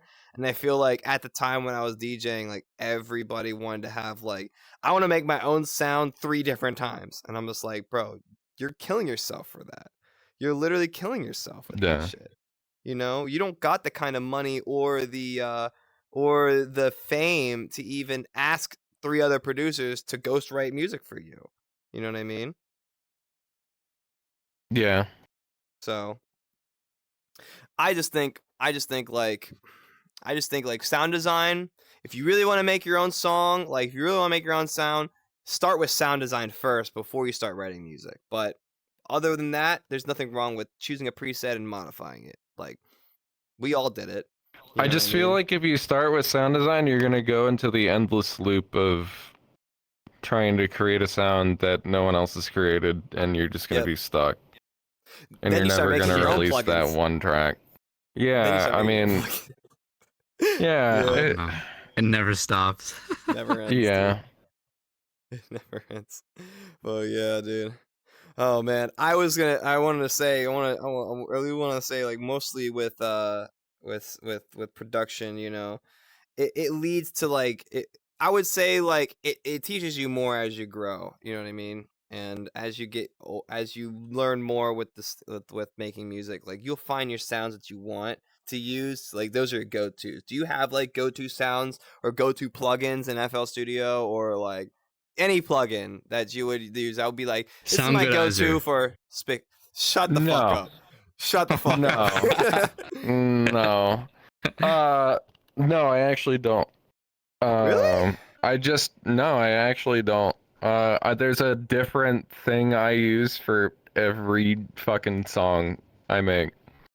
Really? And I just not Serum, Massive, Silent, Nexus, none of those? I use Serum too. Okay, there you go. Serum 2 or Serum? Sorry, I thought you were talking about like specific presets. No, plugins. I'm talking about plugins. Oh, no. Oh, yeah. Serum is my go-to. Serum 1 or 2? Serum 1 or 2? Both. Both? I use both, actually. Fire. Yeah. I actually don't like Serum 2, to be honest with you, man. I'm a Serum 1 lover. Really? Wow. Diehard Serum guy. Diehard Serum 1 lover. Sorry, man. Spectral sound design is fucking insane. It will change your life. Yeah, but you don't want to. But you can do that with like 5 other native plugins in FL Studio versus. Or you can have it built in, and you don't have to do that. See, that's where you overcomplicate things. That's You're the guy saying use 5 different plugins. What do you mean? If you have Serum, you get a free upgrade. Like it's free. I have Serum, and they make me want to pay an extra $20 a month for another 12 months just to get Serum 2. It's not a free upgrade. Are you getting it through Splice? Yes, I did the rent to own, John. Wait, what? Hold on. Actually, I'm gonna tell you where you fucked up.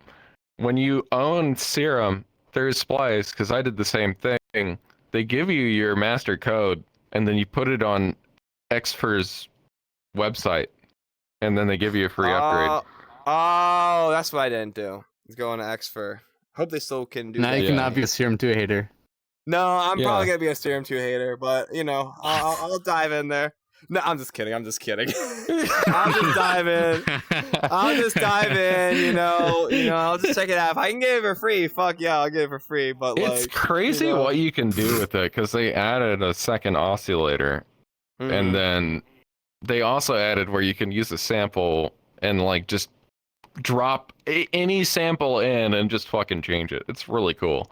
Oh yeah, I think you like it. I was seeing a whole bunch of that on Twitter when it just came out. Someone was like, you can rewind time in Serum 2 with this plugin. It goes like this and that. It's like, what the fuck? Yeah, it's fucking rewind time with this plugin, bro. Yeah. Yeah. That's crazy. That's a crazy thing. But yeah, I mean, It seems like the I go-to feel- one for sound design. yeah. Back in the day, all the old dubstep heads used Massive, ReFX Nexus. You know, I remember Silent. Massive. Those were the goats back in the day. But you know, Ghost Data still to this day uses Silent. Wow. love that. I love that. I still have Silent to this day. Silent version 1. That's how you know that shit's cracked. Yeah. Oh, man. Yeah. Well, I was gonna say, I was gonna jump to a separate topic about your Subtronics opening. That was something cool to see on your Twitter page when doing my little research thing. What was it like getting that gig, and when you and when it happened, like how was it? Like, tell us your experience. Okay. It was super nerve-wracking first and foremost. It was completely sold out. There was like 2,000 people. And that was from the beginning. Like everyone showed up in the very beginning. Were you the opener? I was the second opener. And then it was the headliner, and then or not the headliner, the direct support, and then the person Subtronics playing. That's nice. But I was nervous as fuck. I've never played for a crowd that big in my entire life. Normally it's like 300 to 400 people, and it was like 5 times that. And it was just, you know, obviously I'm like shaking and, you know, stuff, and I'm nervous. But in the end, I was just like, you know, who fucking cares? Just go up and play and have fun. This is what it's all about. Just have fun. Like, no one's gonna care if you mix well or not. And I was like, all right. In the end, I just like battled my demons, you know, 5 minutes before backstage, and like dealing with all of that. You got the 8 Mile syndrome where you're just looking at yourself in the mirror and then you just throw up in the bathroom. You know what I mean? You just throw up there. Man, it was mostly like just me sitting back there with my headphones in hand and my USB, and I'm just like, man, I made a tweet before I went on too. I was like, fuck this, I'm gonna own this shit. Let's Damn go. right. Like, you're like, let's just fucking go. ball. You know what I mean? And this was really cool because I had a song in my set that I was going to end with, regardless of real life events that happened. But it was Ozzy Osbourne. Oh no. And yeah, it was. Oh, god damn it! I didn't got it. click that. 7. Son of a, I clicked auto fucking thing. Hold on one second. Let me bring this up. Oh man. I played War Pigs Nice. by Black Sabbath. And Great this was song. like 5 days after Ozzy like died.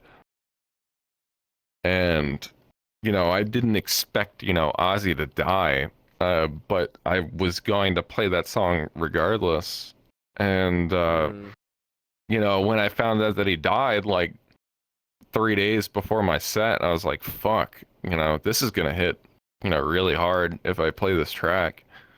And you know, I cut the music off, and I told the crowd, you know, hey, let's honor Ozzy Osbourne tonight. Let's just have a good time. Fucking go crazy. Let's go. And I played the track, and everyone I mean, everyone in the fucking crowd was singing this, and it was like the most surreal experience that I've ever had, like DJing ever. You know, for a crowd, because like they really resonated with that shit. They were just like, holy shit, like someone understands, like someone, you know, musically died, and like you're honoring them in their honor and playing their shit. Like, oh yeah. Me in the crowd, I'll be saying, this surreal. DJ knows ball. This DJ knows ball. Yeah. Me in the crowd. It was a lot of fun. You know, it was nerve-wracking playing my own, music in front of a crowd I've never played in front of before. You know, it's always nerve-wracking when you're playing your own shit in front of other people, because you don't know if they're, you know, ever gonna like that shit or not. But you never know until you try. You took a gamble and it paid off, you know? Yeah, it did pay off, dude. Yeah. One thing the one thing when you said that, you know, as soon as the doors opened, the place got flooded immediately. That's when you know, like, those fans are not just here for Subtronics. They're here for a new taste. And that's what, like, that's how most DJs in, like, EDM really get known for, is just by being openers. Because the EDM community is so hungry for that newer sound every single time that they're willing to go to, like, shady underground clubs to find that specific sound. And that they just been craving for, you know. I was gonna say raving, like a corny ass motherfucker. Yeah. But you know, but literally, like, it's funny that you say that, because someone sent me a DM the night after the Subtronics show, and they're like, "I thought your set was better than Subtronics." That's crazy. Oh, that guy's glazing you. That guy might be glazing you. I don't know. That guy might see you in VRChat. Yeah. It's kind of insane, like, to just hear that in general, because I didn't believe it. I was like, this guy's full of shit. There's no way.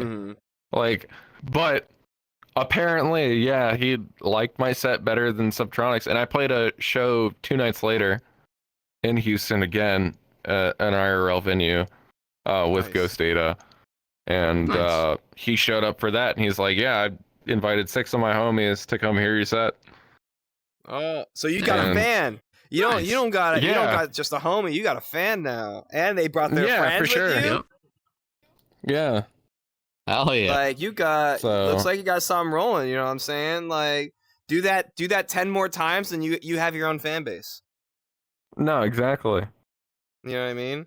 And I was gonna say, like, no amount of goosebumps, like hearing just performing in those sets, especially with large crowds, no amount of goosebumps could ever, like, course through your arms going crazy whenever you see the crowd react to your own music. You know what I mean? Right. When you're playing that stuff. Like, I've had one IRL gig when I was an EDM DJ where I literally was in like a small tight ass club full of people. It was like an underground warehouse, John.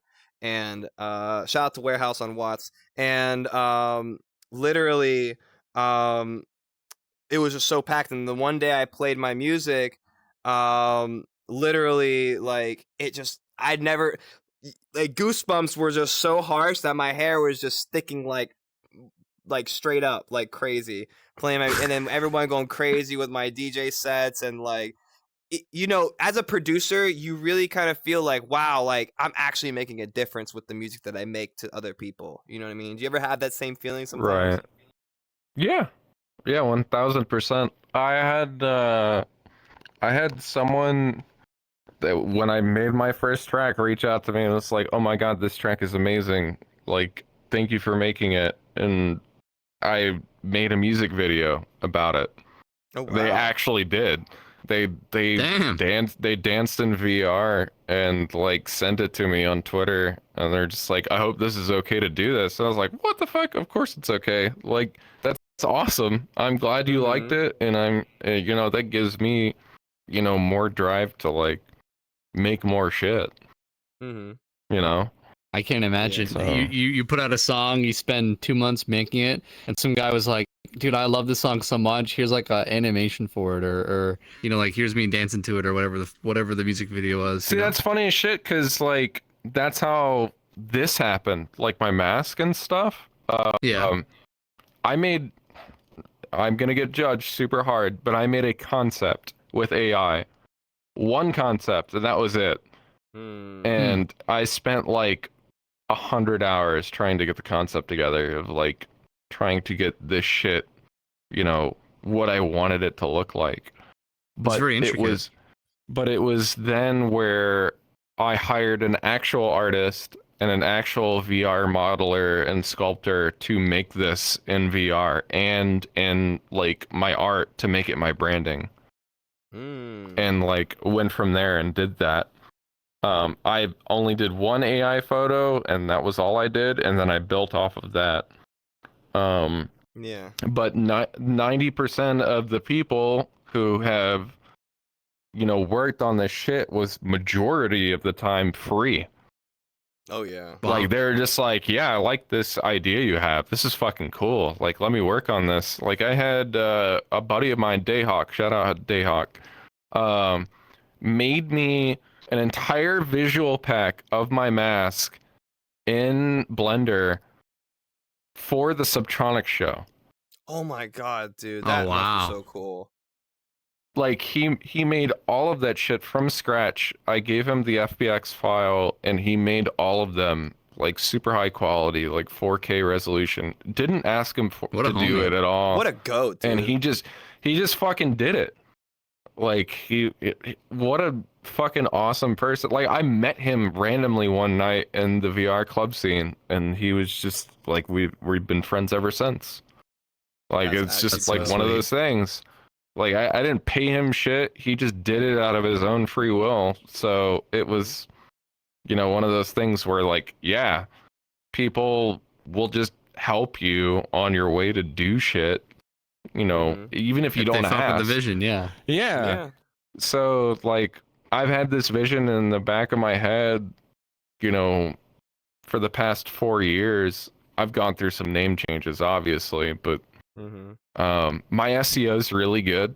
You can look up my name on anything. You can even Google me right now. I'm the first 4 pages. Aural Umbra. Yeah, Aural Umbra. like it's actually Latin. It means to hear the darkness or to hear the dark side of the moon, which is why I have a crescent in Ooh. my logo. Oh, I like crescent moons. Yeah. Big fan, big fan. He likes crescent, Yeah, big yeah, fan yeah. of crescent moons, Big fan, big fan. Yeah. But it's on my logo right here too. So It is. Oh, yeah, that's yeah, tough. yeah. I like That that. is tough. yeah. I'm a big fan. It's, So huge story about that, but maybe What I'll is it? tell that. Oh, you I want to have save it? I have to piss so fucking bad. Can I piss real quick? Yeah, yeah, yeah. Can we take Yeah, 5 we'll- real by all quick? means, by all means. We'll take it 5. I'm gonna yeah, wait we'll take here. it. Yeah. All right, bet. I'll be Yeah. right back. Give me 1 second. No Yeah. problem. I feel like with the I feel like with normal AI use, like it's good to use that for reference. You know what I mean? Like if you want Oh, to yeah. like have AI help you in certain situations where like I need an idea to get done. I just need something that's gonna put me in the right front door to then help me go with my idea. Yeah, it's so good. It's all idea. But now it's just taking the AI, doing what I did sometimes, just take the AI and then just slap it on a couple of things and then call it theirs. I don't like that. I don't like it either. I don't know. I mean, It's fine to get a concept of an idea, but if you're gonna use that for like a brand or like your business, that's absolutely lazy work. Like I get it if you're not rolling in the bucks, you want to pay a guy like $50 to make a fucking graphic or whatever, when you could just get AI to do it or whatever. But like every time I see a picture, like I know if it's AI or not. Like obviously it's getting harder, but like wait until you see Google VO stuff, bro. Like the Google VO shit is going crazy. What is that? The Google AI, like the Google 3.0 AI, or it's like VO3 or whatever the fuck. You ever see like? Is it the movie like, one? Son, stop! Why are you sitting here not making TDF beats? You know what I mean? Oh, we're supposed to be listening to OK Mar and 1 a.m. Yeah. Like, yeah, I've seen that. That's the but VO. those ones look way too real. Yeah, those ones are way too real, bro. Not gonna lie. I'm terrified. I see the comments on TikTok. It would be like, now make the AI version. It's like, oh no. yeah. All over on my TikTok, it's just like the Google VO AI videos of us like your average Nissan Altima driver, you know what I mean? Or your average Subaru Impreza driver, like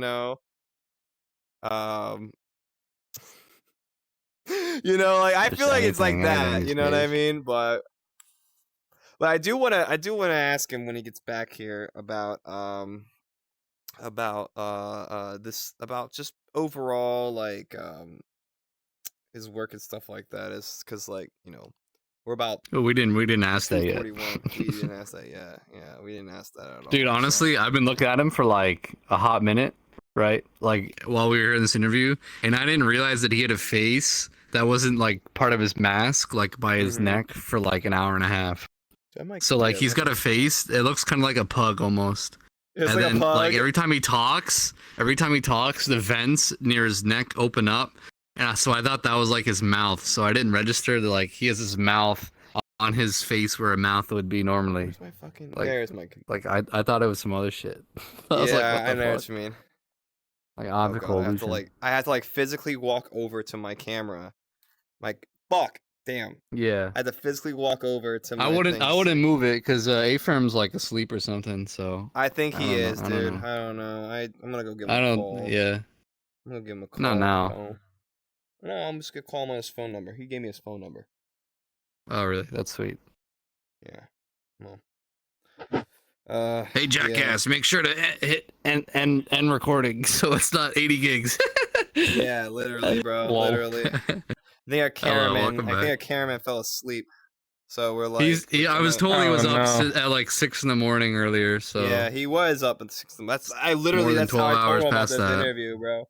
That's literally how I told him about this interview. So, but man, we were just talking about the Google VO AI stuff, right? And how like so surreal it is. And I was like, it's okay to use Bruh. AI for reference and stuff like that.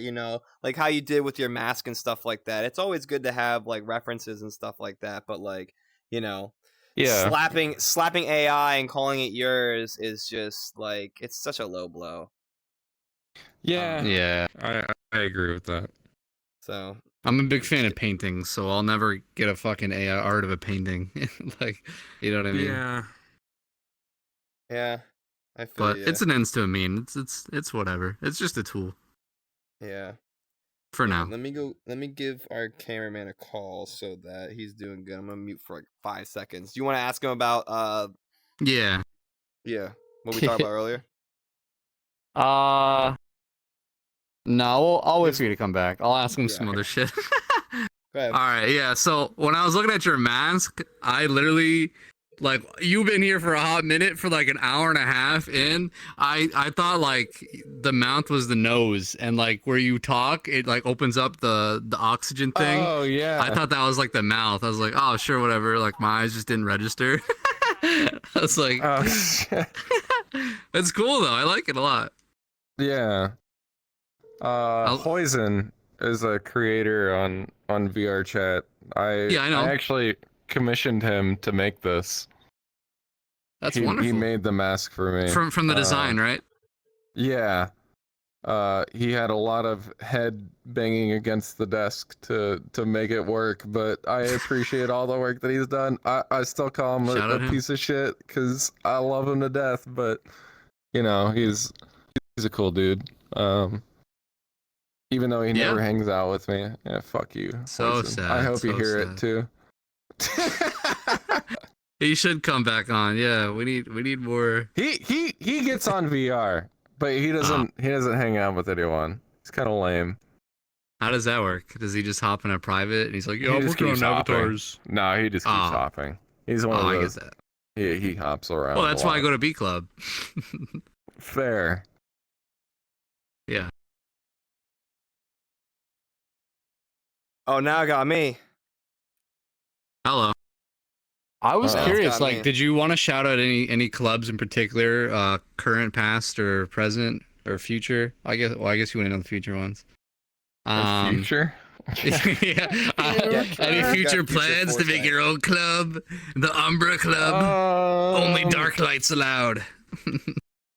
I do plan on opening up a club very soon, actually. Really? Yeah. Who are your typical DJs you have in mind? No typical DJs. I don't do that. Okay. It's gonna be really cool, and it's gonna be based off of my like experience of how this whole thing came to be, which is what I was gonna actually explain. Funnily enough. Yeah. But yeah, it's not in progress yet. the guy who is making it, Totsi, TOTC, owner of Club Deviate. Shout out to them. Oh, nice. Really, really awesome fucking person. I've played with him and met him in real life, in both VR and in real life. He's just a super awesome guy. He offered to make my club world. We haven't gotten down to like the willy-nilly of like what we want to do, but he's thrown some ideas and it sounds really cool, and I know he can do it. But I think it's gonna be really sick. Yeah, I'm hoping for the best for you. Sounds fucking awesome. Also, shout out Totsi and D8. Deviate is a really awesome club if you really like psytrance and you really like vibrant visuals. Best place, best VR club to go to, hands down. I heard Deviate was pretty cool. Yeah, I have a couple friends. It's so good. He made all of those visuals himself, and like it's within the world. He clicks a button and the whole world changes. It's sick. Wow. It's really cool. Damn. Yeah, that and my roommate, Castle, is part of the VRU. He made the VRU. Yep. So shout out to VRU as well. But that's pretty much it. That's where I hang out the most. Deviate and VRU. I kind of hop around from club to club every now and then if my homies are playing, but nothing. Yeah. Nothing's really stuck. Yeah. If you could gauge it by now, bar conversation, I'm not the biggest EDM guy, but I'm a big fan of progressive house. So, believe it or not, I go to house every once in a while. Surprise, surprise. Oh, there's in the name, club. Right? There's one club I think you would like if you like house music. What is it called? I probably have been there. Speakeasy? Oh, I don't know if I have or not. Yeah, Speakeasy's really good. Is this US based? Like US hours? I think it's either US or UK. I'm not sure. It's really late. They start at like 1 a.m. CST. What the fuck? Yeah. It's kind of like a California hours. That might be the California or Hawaii time. Oh, that's yeah. I always forget about Hawaii. They're 5 hours behind Eastern, I think. Yep. Or was it 5 hours behind California? It's 5 Probably hours. California. I think it's 3 hours behind. I think it's 2 hours behind California, 5 hours behind Eastern. I'll believe you then. Yeah, that sounds about right. But yeah, I feel bad for him. Yeah. Yeah. But Aloha. I always think do you have you ever explored to like any of the Japanese like club scenes at all? Like I know the Japanese Ghost Club. Huge in Ghost Club. I've tried. I've gone, but I don't like it because you can't talk normally. It's very quiet.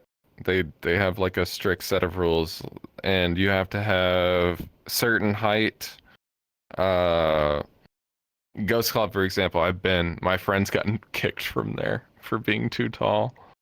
What? Yeah. We went one time, but it was the Talking Ghost Club, so it didn't count. But I also don't know any Japanese.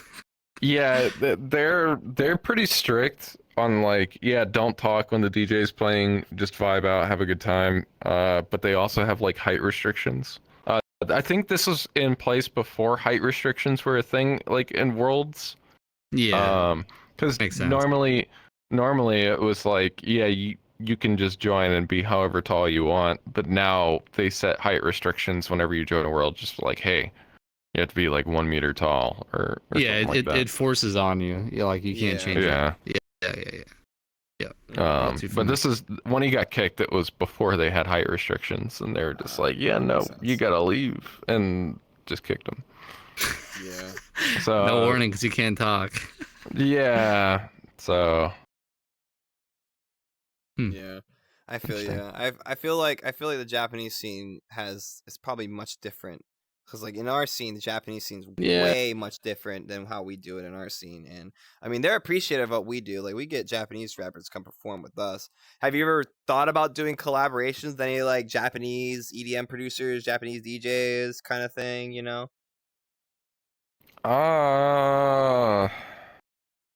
Normally who I collaborate with, I have to be friends with for a while. That's reasonable. I don't normally collaborate with some producer who I don't know like personally. Like for example, Censored. I just did a track with Censored called Orderless Descent. But I've heard good things from other people. Like, so me going into it, I was like, okay, he seems like a cool person. You know, I chatted with him a couple times on Discord, and I was just like, you know, hey, I'm, you know, writing an album soon. Want you to be in the album. Are you cool with that? Like, do you want to work together? And I was just like, you know, flat out honest. I feel like we'd make a cool track together. He's like, oh yeah, totally down. Went pretty smooth, and like that's just how it all happened. But if it's just like some random person, you know, hey, I want to collab with you. You don't know me, but we should collab. And if you just come up to me randomly and just like, hey, let's collab. Probably yeah, it's not. gonna be wishy-washy. Like I get it if someone's like, yo, let's collab. Like I'll be like, who the fuck are you? But like normally people who ask me to go collab when I was doing EDM stuff, they'd be like, yo, Aktiveight, I fuck with your music heavy. You know, your set was great. This one song you made was good. We should work, you know, check out my music. If you like it, we'll work on a song. I'll be more inclined if they were like appreciative of like what I'd done prior, so that at least like they know they're not just soliciting me for like free music to be made. You know what I mean? Right. So it's like you gotta have some sort of like understanding of what I do first before like you go out and ask me to say, hey, let's go work on a song together. Like, you know, you could make drum and bass and be like, yeah, let's let's work on a song together, and then just like we just won't resonate. But like if it's more of like I like what you're doing, I've been following you, this is one of this and that, like at least they know what you're doing, then it'll be a lot more, I feel like it'll be a lot more smoother than just outright soliciting. You know what I mean? Because like it happens a lot in the it rap also scene helps where that people they make solicit, but it's like normally the know. same shit too. Like if they're making similar genre to what you're making, it makes it a lot easier too. So yeah, I agree with that. Yeah, that's always good. I always think that with EDM, it's very much more fluid because like it all depends on what DAW you use. Obviously, you know, FL Studio, I will always say it's the GOAT. It's the GOAT DAW. People think Ableton's better. People think Logic's better. See, that doesn't matter at all, and I'll tell you why. It doesn't. No. So when I'm working with people who work with FL and or Ableton, I've worked with Kindred and Censored who work with Ableton specifically. They don't work with FL. I work with FL. So they can work with your shit and it works. And you just get the stems and you know, do stem mastery and like put it all together and all the other shit. Like that doesn't matter. It's more or less like how they export their shit. Like if they export it properly, like it's fine. It doesn't matter what DAW you're using. Like you can still master just fine regardless of what DAW you're using. Because like I even asked the question to him. I was just like, hey, do you mind if I master it or do you want to master it? And he was like, oh, I'll let you master it since, you know, it's your album and stuff like that. I was like, okay. And, you know, we go back and forth, you know, because it's a collaboration. We both have to agree on what it sounds like and how we release it and, you know, this, that, and the other. And then finally we reach a conclusion. We're just like, okay, yeah, this is cool. Let's do it. Let's release it. And I'll be like, okay, yeah, no, I agree. And then we just go from there. Because when I worked with Kindred on that Midtempo track, Vindicta, it was, he worked in Ableton first, and then I worked in FL, and then Okay. exported all that stuff to him. But when I worked with Censored, it was I worked in FL first, and then I exported to him, and he worked in Ableton. Okay. So it's more. I mean, just yeah, like if you just got the communication. stems, it's not too bad. Yeah, it's mostly like y'all working together. Like y'all can't like say, hey, if you're not using this DAW, I'm not gonna work with you at all. 'Cause, like Okay. that makes no sense at all. Like, come on, if y'all are Right. making music together, just fucking work with each other. Like that's super We'll easy. figure it out. Back when I was DJing, man, and making EDM, it was like you either had to work in FL, either make your own music in FL, or convert to Ableton like the rest of us, and we'll work with you. And I'm just like, no, bro, no, thank you. Ableton, in my opinion, like the UI looks bad. It looks like something from like you ever Oh, it seen, looks you ever like seen wet Reaper? newspaper. You ever seen Reaper? Like I feel like it's like Reaper. You know what I mean? It does look like wet newspaper. Like it looks Yeah. like it literally just the UI just doesn't look clean. It looks so like it looks like they haven't updated it in like at least since like Also, Windows XP time. with FL, you get free updates for life. I mean, exactly. Ableton, you don't Yeah. do that. Yeah, you gotta pay for each version. It sucks. That's why everybody is like, yeah, you gotta have Ableton 8. I'm like, Ableton 8 came out in 2011, bro. Like, everyone's on Ableton 12 right now. The fuck? Like, why are you still on Ableton 8? I man? will Like, say though, like, Ableton is an industry standard. If we want to get technical, That and Pro Tools. yeah, Pro Tools and Ableton are like industry standard. Especially for like yes, Universal Music no. Group or like, you know, big name fucking labels that are going to be doing shit. Ableton is unfortunately the standard. No one big record label is using FL Studio.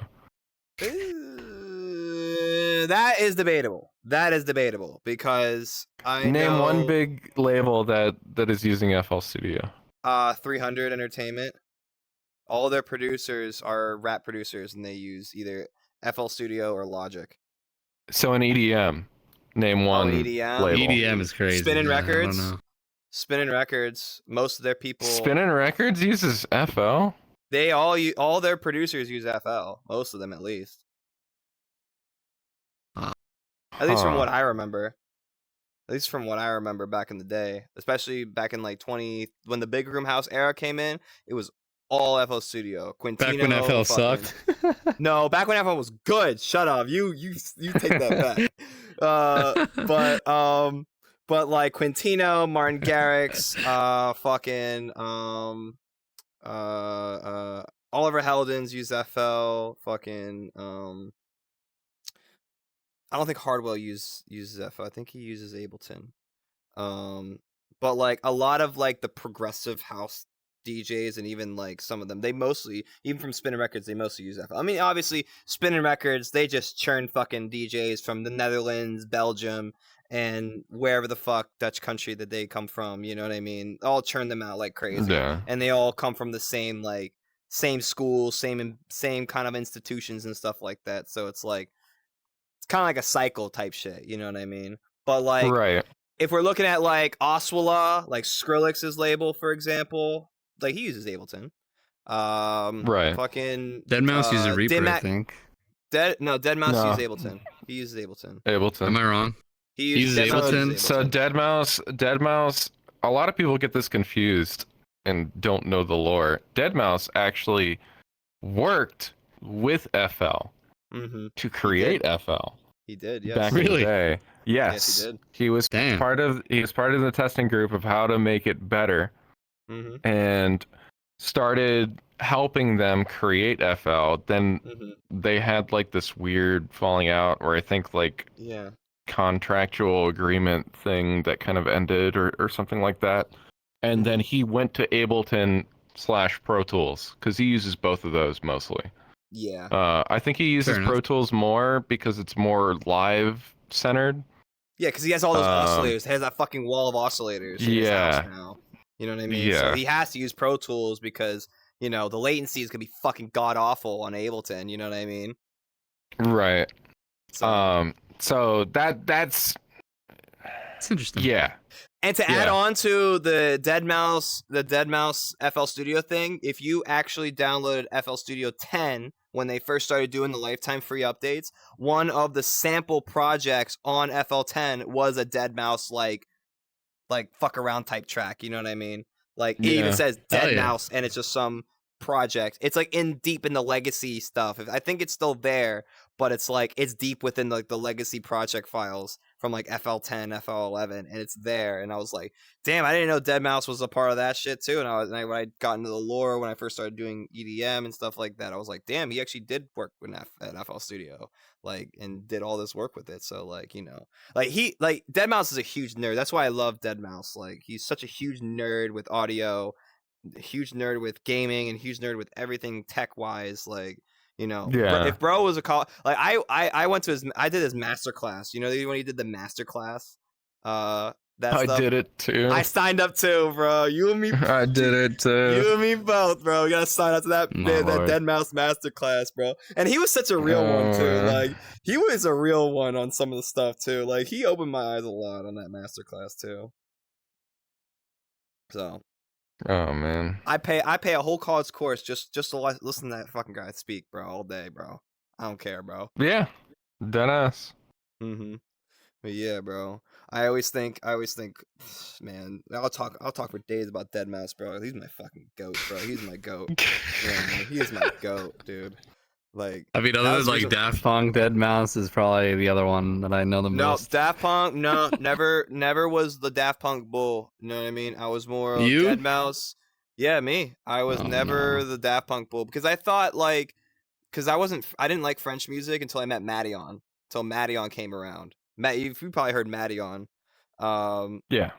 Yeah, he was like my introduced to the French pop scene a little bit, and then he was like, "Oh yeah, I have influence from Daft Punk." I'm like, "Oh really?" And then I just looked at like some French pop songs that they made on like the Discovery album. I was like, "Oh, this sounds a lot. This is like I can tell why that Madeon is big influences with Daft Punk because of this specific song off Discovery. It literally sounds like pop culture from Madeon. You know what I mean? So like that kind of stuff. You know what I mean? And it's so crazy. It's so crazy. I could talk fucking for days about this shit, bro. Like, you're taking me down memory lane right now, Aural. I'm telling you right now, you're taking me down memory lane of when I used to be a DJ. I look at myself in the eyes. Like, I used to be like this whole facial fixture was around since like 2015, 2016. Like, I used to be that bold with that, bro. I would look myself in the face and be like, damn, yeah, you better be a good EDM DJ. But 10 years later, I'm like, yeah, you're working in the VRChat Rap Scene now, bro. So get used to it. I'm like, all right, fine. You know, like it's all good. Yeah. But you know, I have a soft spot for a lot of for EDM, especially deadmau5, and you know, I love the bull to death. You know, R.I.P. Meowingtons. You know, real one. I cried that day, actually. I fucking bawled my eyes out, especially with a lot of people in VR because we vibe with deadmau5 too. That sucked. Yeah. I have a half sleeve of deadmau5 on my fucking left arm. Oh, that's so cool. Yeah, it's his black and red helmet with the sharp teeth. Yes. And he's holding up a 357 Magnum to him, and he's blowing his brains out, and the blood splatter spells his name. Oh, that's so fire. Cool. That's actually cool. Yeah. You gotta like send a tweet to him and just be like, "Yo, check out this. Check out the tattoo." I've already met him actually. Oh, you did? Multiple times. Joel think? What did Joel think? So this actually happened when this is gonna get rough for a minute, but it's fine. I went through a really dark period in my life where my parents were getting divorced, and I found my way into my dad's gun cabinet and found his 357 Magnum, and I was ready to kind of just like end it all. Just end it, yeah. And then my girlfriend at the time reached out to me and was like, "Hey, I don't know if you like this kind of stuff, but this is really cool. And she sent me the 4x4 = 12 album for deadmau5 when it came out. And I listened to it entirely, and then I heard Raise Your Weapon. Oh yeah. And when I listened to that entire track, it kind of made me contemplate, like, why are you doing this? Like, there's no reason for you to do this. This is a permanent solution to a temporary problem. Like, things are going to get better. And it really, like, stuck with me until then. And I went and saw him when I was 16, made my own deadmau5 helmet and everything, at the Tabernacle in Atlanta. And this was during the Meowington's Hacks tour. And I went to the crowd, just vibed out to the entire fucking set. It was amazing. This was when Zed wasn't even popular. He had the Link remix, the Legend of Zelda Link remix song. Yeah. I remember that. Yeah. That was when he first fucking started, man. And like, to this day, that was like one of the best sets I've ever, have heard him throw. But like, we got to listen to deadmau5 afterwards, me and my friends, and Joel to the crowd was like, if you made a fucking mouse helmet, like, stay after the show, I want to meet you and like talk to you. And I was like, okay, cool. And it was me and like 7 other people that made deadmau5 helmets that night. One guy pissed himself in like red shorts for the entire show. He pissed himself to like watch the entire show. He didn't want to leave because he was like in the front. And I was like, bro, just like fucking go to the bathroom, like whatever. But hey, should have brought a diaper. Yeah, I mean, I guess, but it was really cool because me and him kind of hit it off. The guy who pissed himself, or the other guy? No, me and Joel. I'm sorry, okay. me and deadmau5. Nice. And I told him my story about like what had happened and everything, and he was like, you know what? How old are you? And I was like, 16, but I smoke cigarettes. He's like, cool. He's like, come over here with me. He's like, I'll see y'all later. And so me and him, walk backstage. What? And I smoke a cigarette with him, or a couple cigarettes. And we're talking about the swamp biome update for Minecraft that just fucking came out. What a chat, dude. What a chat. The slime, Dude, the frogs. It was fucking awesome. And he gave me his number at the time. He was like, if you need anything, just let me know. And it was super casual and super just all around down to earth dude. Like, meeting him was life-changing in general. Like, the first concert I go to, I get to meet him. Like, that's a fucking crazy experience. And then a couple years pass, and I join the army and do a whole bunch of other shit, and then I come back out of the army and I start doing PUBG shoutcasting. So I did shoutcasting for Pro NA PUBG for like 2 years. Oh wow. And nice. I got to fucking see him again. Oh, really? Because he went to the celebrity invitational and fucking talked again with him and all that other shit. Did he remember you, or was it just like, oh, it was barely there. But I told him about the tattoo, and I sent it to him, and he was like, yeah, this is fucking sick. Like, I'm glad you got the tattoo. Like, I mean, God fucking 7. 7. But 41. It was like one of those things, where it's more of a fan thing than like a friend thing. Yeah, it's more of like a fan experience. Yeah. You know what I mean? He meets 1,000 people every day, so like him to recognize you after all those years would be like literally like a shot in the dark. And I don't bash him for that either. Like, dude, if super reasonable. even if I was like, theoretically, if I were like in his shoes and I had to meet thousands upon thousands of people a day, I wouldn't remember either. Yeah. Like, it's just one of those things. Like, I'm not gonna bash the guy for it. Like, I'm not gonna think he's an asshole. No. But he's just a super cool dude. I really liked meeting him and just the experience that he gave, like, in general. Oh yeah. But yeah, that's pretty cool. Super sick. Hearing that story reminds me of like when I met Steve Aoki like 4 random times out of my DJ career, and like the first 2 times were like, oh, I got backstage, got to meet him, do meet and greets and stuff like that.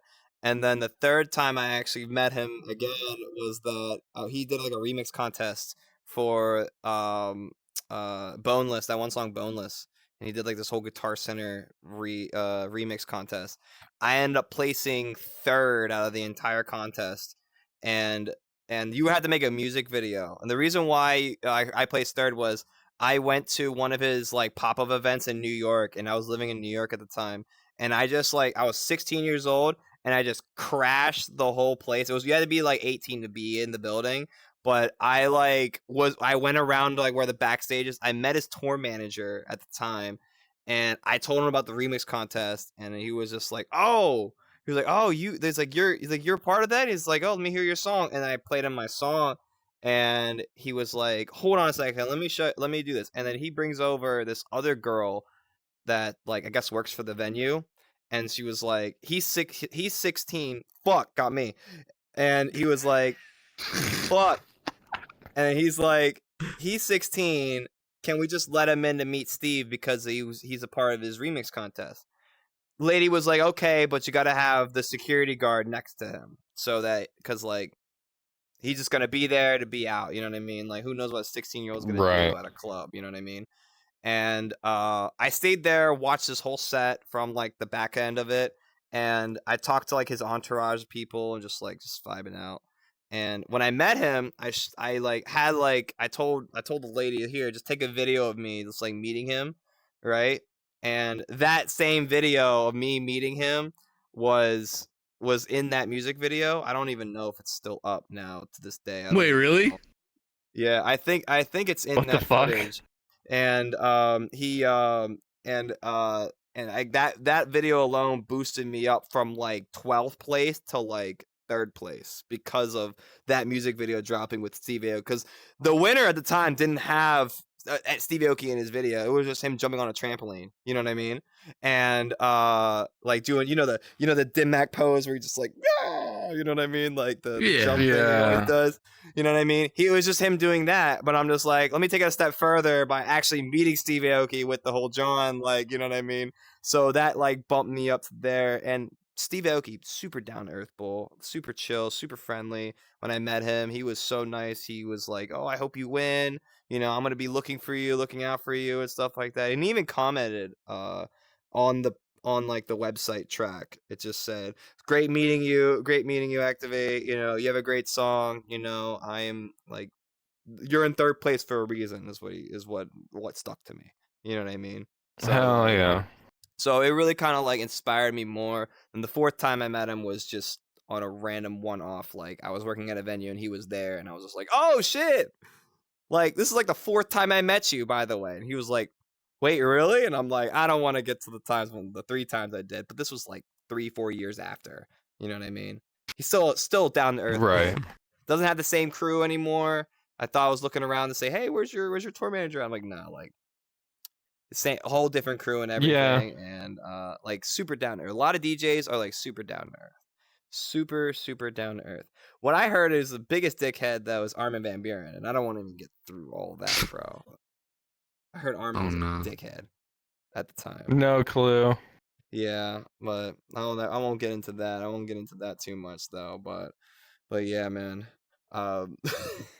Like I said, you're taking me down memory lane now with all this EDM talk, bro. Like, it's already 3 hours. We're already 3 hours into this interview, so like we'll go down memory lane like crazy. So yeah, fuck it. But I don't want to take too much of your time so much. But I mean, I love it. I love it. It's always good to meet another mouse head like myself. You know what I mean? dude, live the mouse head till I die. You know. Real dog, real. But dude, I'll show you. So I'm actually known as fake mouse. Fake mouse. Yeah. Uh-oh. Avatar change. In this game. Wait, you're loading. You're still loading for me. Oh, that's cool. And you have the aura. That's so neat. Yeah. This is his own custom skin. This is his, bro. Yeah. His own avatar. So I recreate his sets in this game. Damn. All the time, like verbatim as he would play live. Oh, that's cool. So it's like, I love that. know, like kind of like a cover kind of thing. That's pretty neat. That's really neat. You know? What I mean? Kind of. Yeah.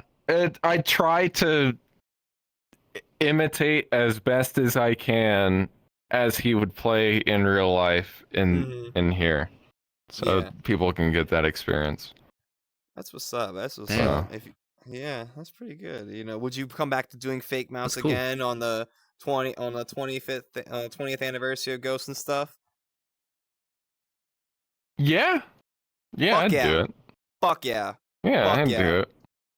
20th anniversary goes, the fake mouse comes back out of the woodwork and just puts on a whole 3.5-hour DJ set playing nothing but Dead Mouse's sleeper hits. Not the greatest hits, the sleeper hits, dog. Hell yeah. Like Gula?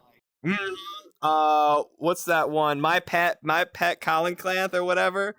That's my one pet of my Coelacanth? Yeah, Coelacanth. Yeah, I keep fucking up that name, bro. Oh, that's fish. Have you ever heard of oh god, hold on, let me bring up my record box. God damn it. Damn, man, you're gonna make me pull my old SoundCloud, my SoundCloud, like I gotta scroll all the way down to my SoundCloud likes. When he had "Fuck My Life" on his SoundCloud page, he would just drop unreleased Dead Mouse music on like "Fuck My Life" on SoundCloud. I still follow him. He deactivated his shit, but I still follow that account. He still has like some. I can't find it. Oh no! Heavy Petting Zoo. Yes, that's a good one too. Heavy Petting Zoo. He never released that one, but that one's a good one. Yeah, it was a good one too. I always wanted to dig deep on his SoundCloud, like his SoundCloud era when he has like. Did you just get rid of it or what? He has like 6 SoundClouds. Yeah, he has like with Next Pro. Yeah. There are a lot of Fuck My Life one, the FML one was the Next Pro until I guess it got like deactivated or something, and then then he started just like sporadically spawning other ones because like he was just going like he was going like 4chan, right? He was just going like 4chan threads and just like plug his SoundCloud link. And you know, you ever had that Feels Bad Man guy or like the Feels Bad Man? Yeah. He would have like a Feels Bad Man Joel, and it would have like his tattoo, his like Galaga tattoo with like the hat on. Yeah. And then all of a sudden you just see in the thread just be like everyone just be like, go to bed, Joel. Go to bed. Just go to bed, bro. Oh like, yeah. Just go to bed. What are you doing up? It's 4:30 in the morning, Joel. What are you doing up, man? Like you're not fooling anybody. And then there's like this one person like, is this the real Dead Mouse? And they're just like, shut the fuck up. And 4chan, they use 4chan words. Shut up, new friend. Shut up, new friend. Yeah. Exactly. So, you know, like those that kind of arc, man. I gotta indulge back into to his SoundCloud thing. I gotta see if he's still got some shit on his FML SoundCloud page, man. I haven't seen anything lately, but yeah. Yeah, dude. But I was gonna say just for don't want to keep you up too much because goddamn I'll be here all day talking about Dead Mouse, but as far as like your I DJ think stuff, right there with you, to be honest. Yeah, as far as the DJ stuff for your DJ career and everything in VRChat, like what's next for you as far as like any music releases, any new like show updates that you're gonna be getting on, like what's like plug us in on what's next for you, dog. I have an album coming out very soon. Well, not soon. I'm taking my time with it, obviously, because it's my first album. Nice. But shows and stuff, I can't really talk about shows. I've signed NDAs, unfortunately. Ooh, okay. All real life So- shows then. Yeah, I can say that it's a festival, but I can't talk about too much. Other than that, Okay. You don't want no specific season, huh? When that's gonna happen? I can't. Season. I can't. Any VR chatters going to that? I can't even tell my VRChat friends, to tell you the truth. So it's very that's all right. legal. I had to sign a lot of contracts for it, but it's gonna be fun. I'm looking forward to it. Okay. And it'll probably be the time by my album comes out. Perfect timing. Perfect time for a race schedule too. You know what I mean? Yeah. Yep. I actually worked with them merch on too. that, and I was just like, oh, I already have merch. It's on my Word. Spotify. Fuck yeah, Fire. dude. Yeah, it's on my Spotify shop, so it's all there. I have more being made, but it's kind of on the back burner until the album comes out. But yeah. That's what's up. That's what's up, dog. Makes You sense. know, and can't wait to hear. Can't wait for the album to come out. You know what I mean? It's gonna be like your debut album is your most important album, obviously. You know what I mean? Right. Why do you think I can't get this guy to go drop an album because he's still haven't made a debut album. It's gotta be special. It's gotta be special. So the album theme is the 9 layers of hell. Ooh.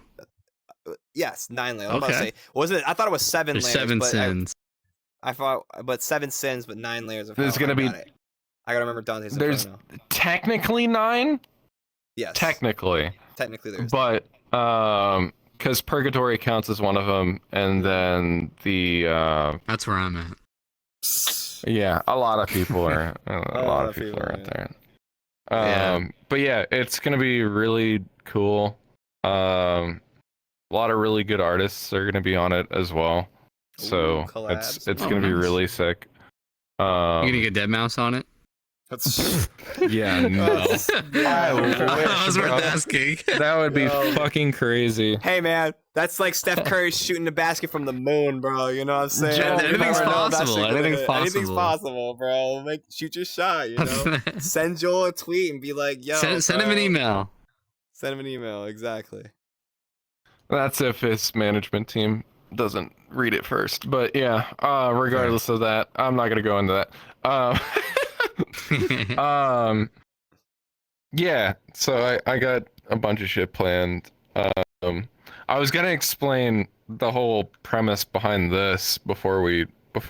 Sure. Like the fit Let's for run your it. avatar, like it's custom made. You did mention that it was custom made and everything, but like, what's So when you look at my avatar, do you think cyberpunk? Be honest. You know, I think you ever seen the movie The Purge? They kind of stole the neon. You know that you ever seen the movie The Purge where they had like it was like the Purge election day or something where they had like the LED face with like the cross eyes and everything. That's where it reminds me of. I don't think cyberpunk, because like cyberpunk is more of like, I think of steampunk type shit. You know what I mean? I always think it's like cyberpunk and steampunk are like almost close. I appreciate the honesty. You know what I mean? Yeah, I appreciate the honesty. Okay, so there's actually like lore behind like Umbra, and it's a real life experience. And I actually have to take a drink explaining this because it's a lot. So cheers. If you want to take a cheers, you're more than welcome to. If not, let's do it, Twan. Swig of the Henny. Okay. So, I was going to high school and growing up in Georgia, in like Marietta, like north of Atlanta. Okay. And I went to Woodstock High School. I don't even care if I get doxxed at this point. Everyone knows my fucking name. There's this place called Hell's Church in Georgia, and it's an extremely haunted area. And there's a whole like YouTube documentary on it. Me and my friends one night were really bored, and we're like, hey, let's take our girlfriends out. Let's go ghost hunting and have a, good night. It's like, oh, okay. I'm cool with this. I didn't believe in the paranormal at all. Like, I was just like, yeah, whatever. I watched Ghost Adventures. I laughed at them making fun of the ghosts and all this other shit. Like them talking shit to them. It was funny to me. So I was like, okay, yeah, let's go do that. So we're driving up there, and the way that you have to drive up there, it's like 3 miles of just like no lights on the road, back roads, fully wooded area, like in the middle of bumfuck Egypt. Oh shit. Like in order to get there. And you get there and you turn in, and it's just this one church with a light pointing at the church, and then a graveyard across. And what happened with the church is that in the early 1900s, a bunch of satanic worshippers burned everyone inside of the church on a Sunday. 88 people alive, trapped inside of the church, which is why it's so haunted. There's like a whole fucking documentary on it. Oh fuck. And I didn't know this until like after all this shit happened. And I was like, okay, we're here, like, cool. I got my fucking camcorder out with a cassette tape on the inside recording. Like I got the whole, night vision setup going in. Yeah. And my buddy finds a cellar door that goes underneath the church, and it's just like this shitty little padlock. And he was like, okay, yeah, fuck this, let's break into it. And he broke into it with like a piece of wood. And we go in, and he is like, okay, I'll be right back. I was like, all right. And he goes and gets like all of these supplies, and he sets up a Ouija board. Oh no. With candles and a salt circle around the Ouija board. Oh god. And so I was like, okay, this is a little weird, but nothing creepy about that. I'll roll with it. Like, because to be honest, I don't watch horror movies. Like, it's actually like one of my biggest things is I don't watch horror movies. Like, I don't like them. Is this never experience watch them. why? No, I didn't like them beforehand either. Fair. Okay. So we all sit inside of this salt circle, with our hands on the Ouija board, asking whatever the fuck is there questions. Nothing's happening. We wait like 30 to 40 minutes. Still nothing happening. And at this point, I'm like getting super bored. And I'm like, okay, if nothing happens in the next 5 minutes, I'm going to say some unhinged shit. Oh, God. And nothing happens. And so I'm getting frustrated at this point because I'm like wasting my night on a Friday night at this place. And I'm like, all right, fine, fuck this. And I say, if there's anyone here, I give you full permission to take over my body. Oh, no. Oh, God. Bruh. I say that, and nothing happens for 15 minutes. And so I was like, okay, fuck this. Grab my girlfriend, and I was like, let's go. Let's get out of here. I accidentally kicked the salt circle. Oh, no. Open. What seems like a snap of a finger, I wake up. Like a blink of an eye. I wake up at my girlfriend at the time's house, whose mom is a Wiccan witch leader, performing a purification ceremony on me and all of my friends. What? Oh my god. Wait, so you just blacked out and just woke up in like some sort of ritual? Oh yeah. Dead ass. That's some Far Cry shit right there. I blacked out and woke up, and they explained to me what had happened while I was there. and I don't have video footage of it or like anything. But apparently, I went to the front of the church and sat in a fetal position, rocking back and forth with the pupils of my eyes like a great white shark that was smelling blood. Just fully enveloped. You couldn't see the whites of my eyes at all. Saying, "Help me."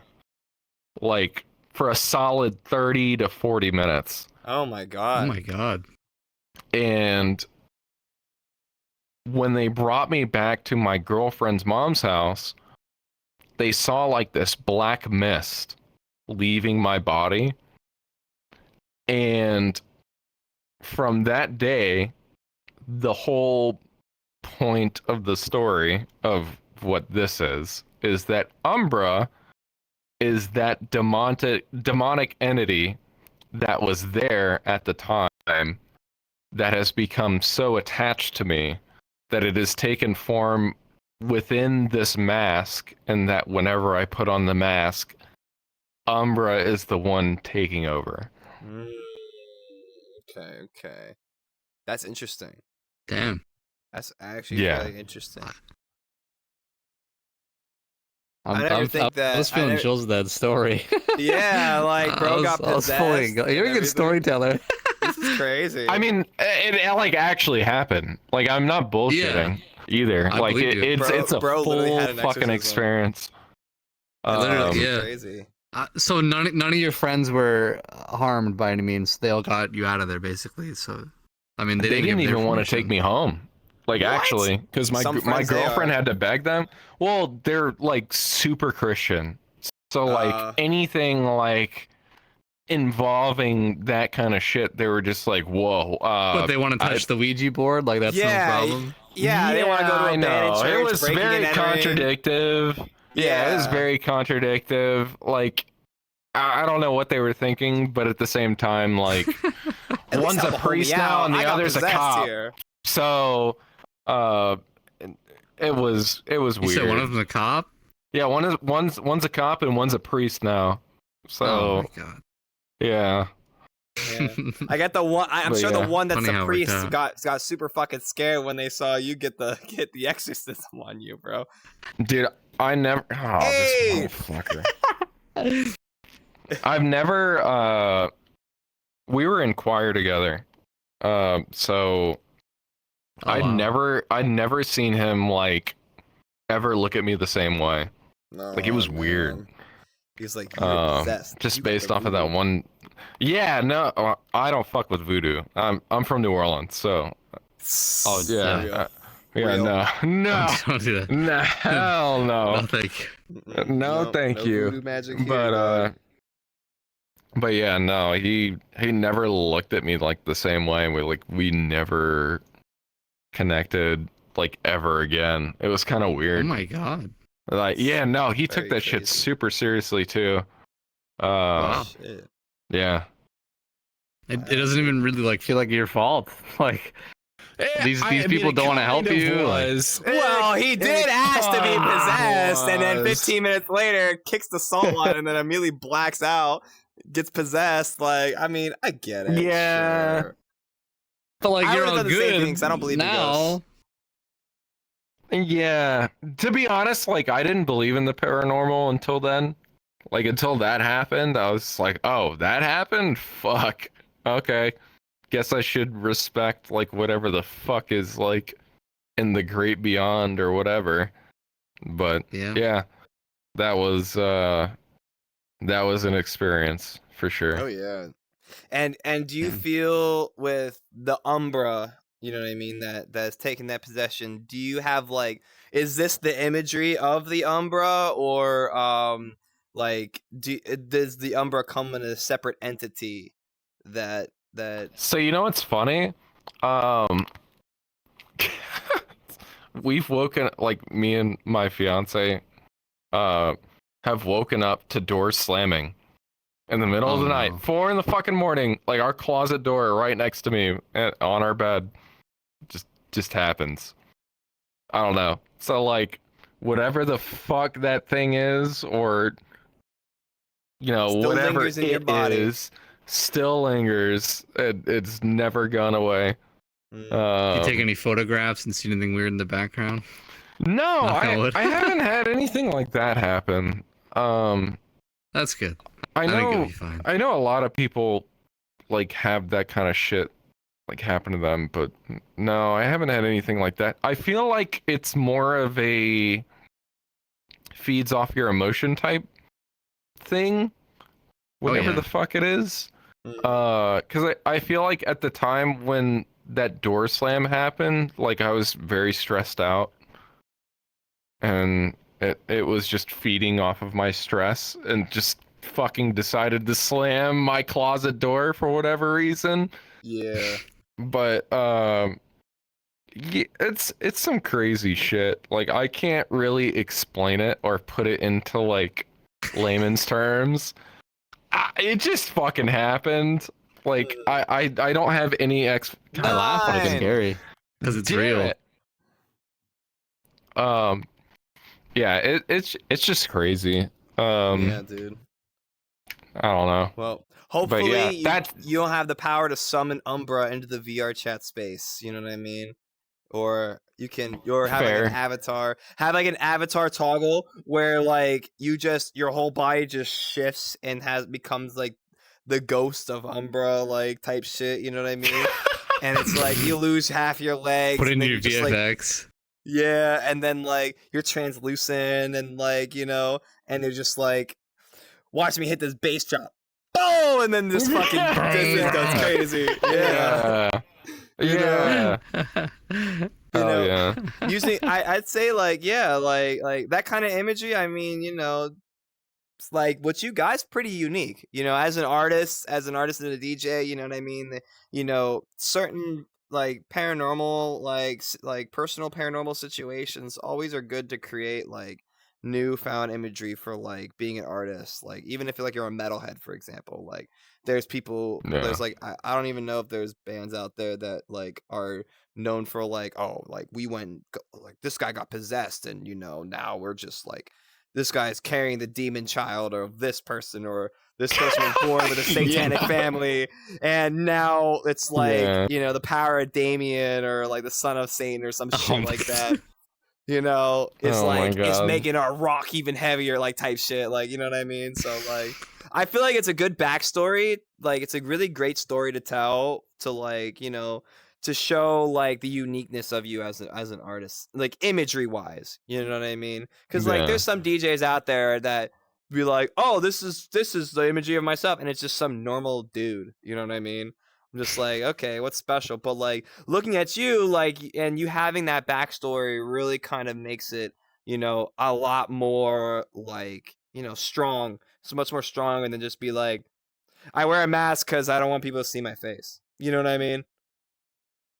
See, that's I know that masked DJs get a lot of hate. Yeah. But no thanks to Marshmallow. The big fact. Well, the big factor in the whole thing is that like I want people to know who I am, and like I'm not hiding behind a mask. It's more of I need to put the mask on to like get rid of the whole anxiety of like playing, because the whole thing with me is like it's hard to fucking play in front of, you know, 400 people. You know, it is, dude. It's like even like 20 people. Like it's hard because like they're looking at you the entire time, or you know, and it's rough. Like it takes a huge mental toll on me personally. Not for everybody. Just to it's really not for everyone. And there's a lot of like baggage that comes with it, but that's a whole different story. But you know, like when you have all of those, you know, pointing judgmental eyes on you, like it's hard to, you know, be yourself. Yeah. And what better than to put this fucking mask on and people, you know, attune you for like, oh, it's that person. as like a brand, and you know, they just kind of understand, like, hey, he's wearing the mask, that's him, that's who he is. When he doesn't have the mask on, then, you know, whatever. And that's kind of what I'm going for, is, you know, I'm having this mask made in IRL. It's still in the works, but as you should. Yeah, it's a huge part of my branding. And I feel like branding is super important, especially if you're going to be making music or, you know, anything in general, for anyone to like have some sort of recognition that like, this is who you are type deal.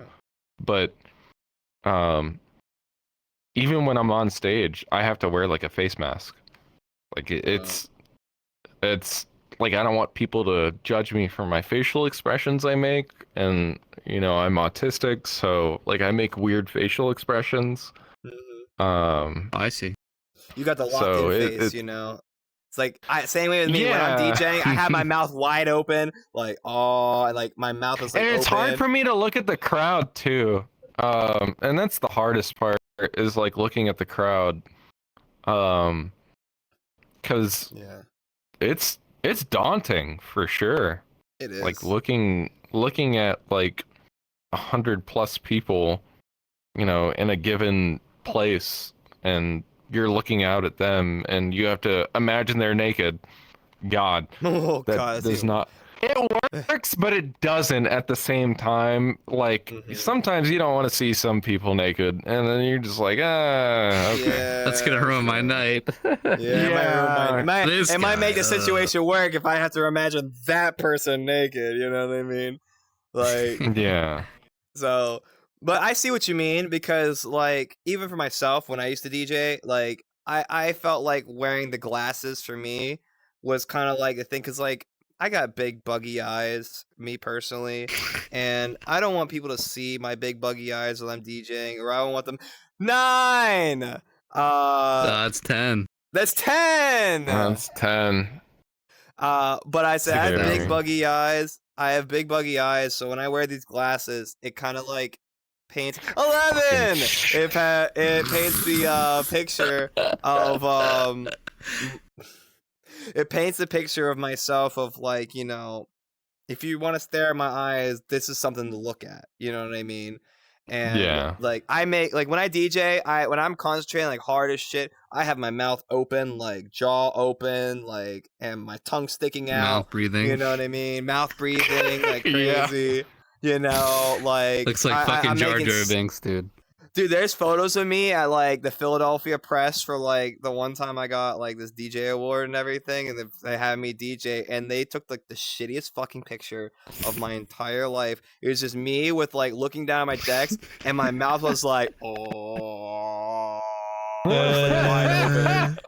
And I'm just like, and my brother look at that picture, because it was on the paper too. He looked at the picture. He was like, yo, man, they took a great picture of you, man. You got your mouth is wide open for anything to fit in, huh? And I'm like, damn, bro, I can't believe you did this to me, man. Can't believe it. I can't believe you're doing this to me, you know? But I see what you mean. You know what I mean? There's a lot of anxiety when it comes to being a DJ, especially, especially like just a performer in general. I wouldn't even say just DJing. So it's just performing. Performer in general. Yeah. Literally. That's why you see rappers with like tattoos all over their face, and like, you know, they always buy them as expensive stuff, because like if you take all the swag away, they're just normal ass people. You know what I mean? Yeah. Like, and whenever I see like people like it's 12. That's 12. He's getting close to our record. Getting close to our record here. He just wants to beat it. He just wants to beat it. Just go ahead. I'm not doing this on purpose. You can just click in and out and just do it. You know? He wishes there was the button here. I don't know. Yeah, I wish there was a button here. But like I said, I totally understand how you feel about that. And you know what? Like, I give kudos to every DJ who, or even any performer that utilizes like an imagery, like what you have, you know what I mean? To help with branding, you know what I mean? Because like you can't, especially if you're ugly, you know what I mean? Like me, I'm ugly. So like I gotta have some sort of like good look posture or some sort of like cool branding to make me stand out from like to have like to mitigate my ugliness. You know what I mean? No, I don't want to say that you wear the mask because you're ugly, but it's like, you know, that's just how I feel. I wear the glasses because I just feel like I'm ugly, and I just want to wear something that's like gonna mask that. I don't shit, know, so, bro. like... I get comments and I don't even know how to take them. Like, yeah, that's one of those things. I feel you. If you think he's ugly, you should see his eyes. Are they That's why I brown? covered them. They're definitely brown. They're You're full definitely of brown. shit then. You want to take a look? No. No, what do you mean, no? No, I mean, if you No, want let him take a look. Let him take a look. Look at my eyes, you know, you'll see the truth of who I am. IRL. Sit in that chair and let him take a good look. I don't know if I want to. No, You definitely want to. I think the mysteriousness is good. The mysteriousness is good enough. He's afraid. It's No, right, we're not going into this fucking oh, you're afraid. No. We're just but there's some people who know. Really that bad? Is it really that bad? Yeah. Oh no. There's some people who know. Just look that way. Look that way. No. Look. Me look that way? No, you. Yeah, you look. You gotta look straight into my pupils. You gotta look straight into my pupils. Oh, it's That's buggy as fuck. Oh, it's buggy. You gotta look straight into my pupils. That's how it works. You gotta look straight into my pupils. Is it? Yeah, it's there. Is it really? Oh, yeah, trust. You have to give me a kiss at this point. Get a look through. You might have to give me a kiss. No, we're done. He didn't like it. You made it weird. I'm just being funny. You didn't get to see it? No, he didn't get to see it. I saw the brown pokey eyes. I don't think you saw good enough, but it's okay. Okay. They're brown. They're brown. Well, that's another conversation after the interview and everything. So that's all we can do after the interview. But someone's gonna watch this and be like, "Oh, I gotta go to a fucking 2-0 show to see Aktiveight's eyes," and they're just gonna have their brain melt.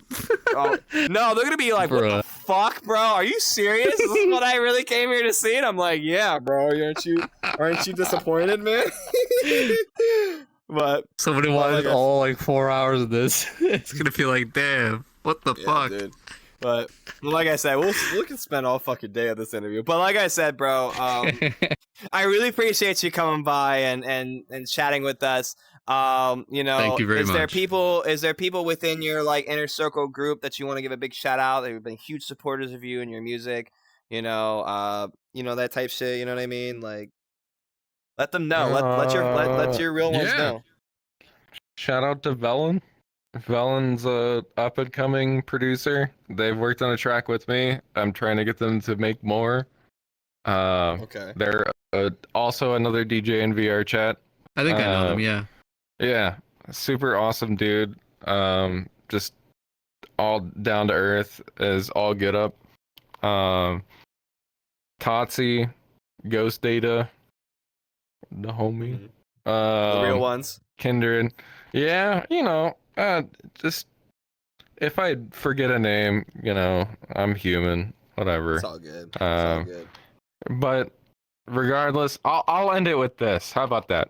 I'll end it on my note. If you're trying to get into music and you're trying to DJ in VR, there is nothing holding you back.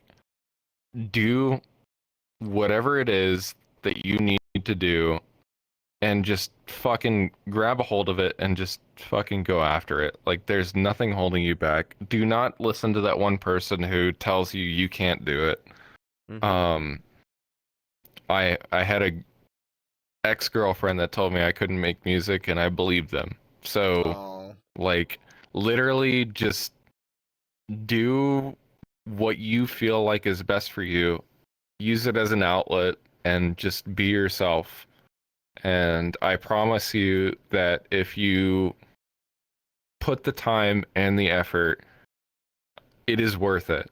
It is 1000% worth every amount of time that you put into it. And if you have fun with it, then fuck everyone else who, you know, has any input on what you like to do, regardless. And that's all I have to say. So I respect that. Thank you for having me out. Absolutely. I respect that. I respect that 100%. You know, and the same way it goes with how we do with our rap scene. You know, we always give the open opportunity for everyone to come through. We've had our share deal with bad apples that come through, but we're always welcome within the community and everything. And for you, like, you know, I would love to have you come out to one of our events, and I would love to come see you perform too. Like, your sets must be fun. Like, I checked out some of your Johns. I checked out some of your music before the interview today, and I was like, this guy knows. And when you started saying Dead Mouse, when you started talking about Dead Mouse, I was like, yep. Like, I'm so low key. This guy's like, it. This guy here, like normally, like, I give VRChat DJs like on a balance scale based off of their coolness, but for you, with making music, being a mouse head, and all this stuff, puts you like way up on the respect list for like the DJs out here, bro. Like, I appreciate it. And, yeah, thank you so much. Yeah, no problem. Our cameraman passed out. Yeah, we have so much fun. He passed out like an hour in. Yeah. Like, this camera has been standing here so the whole interview. He had like he did a whole 3-point camera. I was so nervous we didn't get the angle, but Aktiveight got it's fine. It's fine. We got yours and then mine behind, so everything should be good though. So, but yeah. Well, yeah, dude. Thank you so much. I'm glad you thought it was fun. Yeah, I'm glad you enjoyed it, for real. You know, normally we yap forever, but like, you know, these interviews gotta end sometime. I have to ask this one question, or else people will kill us in the future. Do you have any questions for us? Yes. Let me ponder real quick while I take a sip of my drink. Yeah, of course. Anything. I'm excited. Anything for Umbra. This is the best. I always think this is the best question of our interviews. It's like, we yap for 4 hours. You have a question about us. Yeah. Your turn. Question about y'all. To be honest, this is my first time meeting y'all in general, so honestly, yeah, it's kind of rough to ask that question. Yeah, but like, all right. How about this? I'll make it a very open-ended question.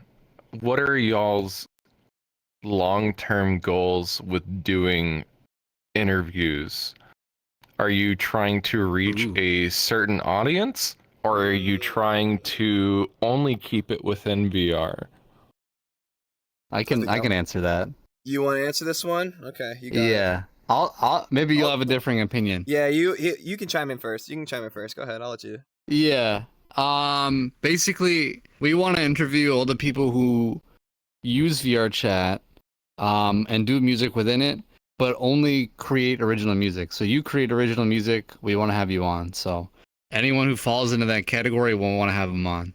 But that shouldn't mean we're entirely limited to that, because that means we're just putting like a limited scope of people. So ideally, we would get other people from outside and bring them into here and then interview them in here like normal.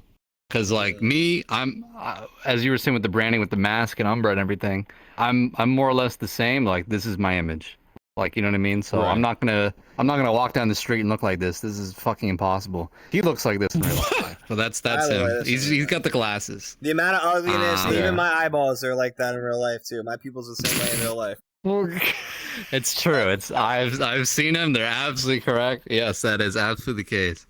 Mm-hmm. But yeah, we'd love to get people who are like notable people in real life making like, you know, music like you, like maybe the people you've done concerts with before. I think he just twitched over there.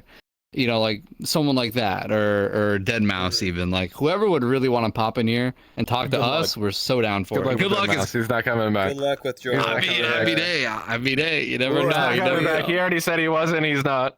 I've tried. I have tried. Damn. He's not coming back. Hey, listen. You know, that's okay. Yeah, he's not coming back. on Is another what it day. is. One day he'll change his mind. But like, well, from my end, I mean, for these interviews here, you know, we want to express that, knowing that with people in VR chat, people get a big stigma when it comes to playing VR chat, because like people like proximity chat and who else? Who does the expose videos of all of like the child predators? There's too many to name now There's, like, because too they just many of make too them. much money. But it's like when people play VR chat, right? They fall themselves, or when people see VR chat on the internet, they fall themselves between like 2 to 3 categories. You got the trolls, the VR chat trolls. Then you have the VR chat expose videos. He is twitching, by the way, so he is awake. And then the other line, yeah, he was moving, trust me. And the other line, which doesn't really get much kind of like she's just turning around like but What are you saying? but the last thing that doesn't really shine a lot of light is the VRChat music scene. And the VRChat music scene has been around for a while. Like, even with the rap scene, like even before 2.0, there was rappers Like within you. VRChat. And even DJs 2018. too. Like, even like Muzz, for example, how big he got when he was rolling in VR chat. You know what I mean? Like, nobody knew about that stuff on the outside because they're so embedded into like the VR chat public lobby trolling. And you know, I infiltrated an age regression server. You know what I mean? Like, those type of videos Yeah. that paints VR chat in a bad light, or in a way where it makes us makes our talent that we provide infactuable or nullified because of the stereotypes of what other people do in VR chat that don't represent us. You know what I mean? So I feel like with these interviews, Yeah. it kind of like, it will paint more of a picture where people within VR chat will look upon artists like you, Wick, and all the people that we interview as like, these are legitimate people within the scene. We don't just call up a bunch of friends or people who just do this for fun. Like, we care about the people who are serious about this. Like what Wick said, like, you know, there's so many people out there that we want to bring from the outside in, but of course, like, how can we bring the people from the outside in if nobody knows who's in the inside first? You get what I'm saying? So Right. that's why why that was my goal with these interviews. Also, yeah. Sorry. Also, all the people who do stuff in VR, particularly with music, they don't fucking record anything ever, and they don't upload it. They don't, dude. I don't either. Well, there you go. This is like the one proof you exist right here. Drop your music. Drop your music. I've done like maybe 1 or 2 sets, and that was it. Like I don't record any of that shit. Like, if you want to hear my sets, come to my sets. Well, you don't think it'd be good to record it for short form content on TikTok or something, or Instagram? No, not really. I have 14,000 followers on TikTok, so that's pretty good. I just like, they want to see. I've tried that, but it's just not reaching. Like, it's just one of those things. Yeah, no, it's different. It's weird. Like, TikTok is a weird fucking animal when it comes to, you know, doing content on that platform. Like, you're either with the whole uprising of a trend, or you're not there at all. And then people don't like look at your shit at all. Exactly. You either hit a trend or you don't. And that's how TikTok's always been. And I remember when I first got into TikTok, from the very beginning, it was all meme videos. Like, top 10 meme fucking things of, just like Vine, yeah. Yeah, it was like Vine. And I did those Vines, and like, I got followers based off of that. And like, as soon as I started doing music, like, everything plummeted and I gained no traction at all. So it's unfortunately, TikTok is one of those things where if you're not meeting the trend requirements, you're not gonna get shit. Like, it's the unfortunate truth. Damn. So I hate to put it that way, but I reality.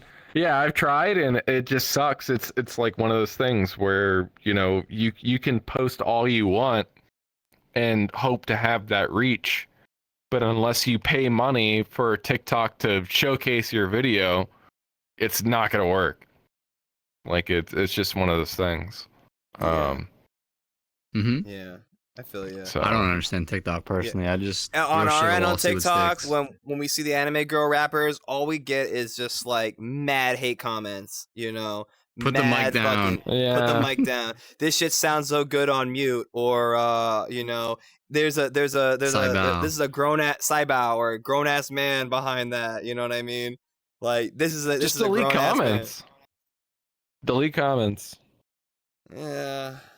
But if you delete That's what I them, do. then it's still the number's still gonna show up, but then it's just gonna be like nothing there. That's fine. They don't know that. Mm. Yeah. I mean, like, to be honest, like, you're gonna deal with hate. I've had so much hate on like the shit that I put out. Like, I've had to go through YouTube comments and delete shit. Everybody deals with hate. I mean, it's everyone fucking hates someone because they can't be that person. So, oh god, 13! fucking damn it! And you hate this fucking chair. That's 14. That's 14. No, it's 14. Or our record was 14, right? I think so. I thought so. I don't know. God. You're welcome to do it like 100 times if you want. Oh, he did it. There we go. Beat it. 16. All right, there we you go. There you go. All right. You now hold New the record. record. New record. Let's go. 16. Woo! All right. But yeah, just like I delete said, the comments. Umbra, Delete the hate.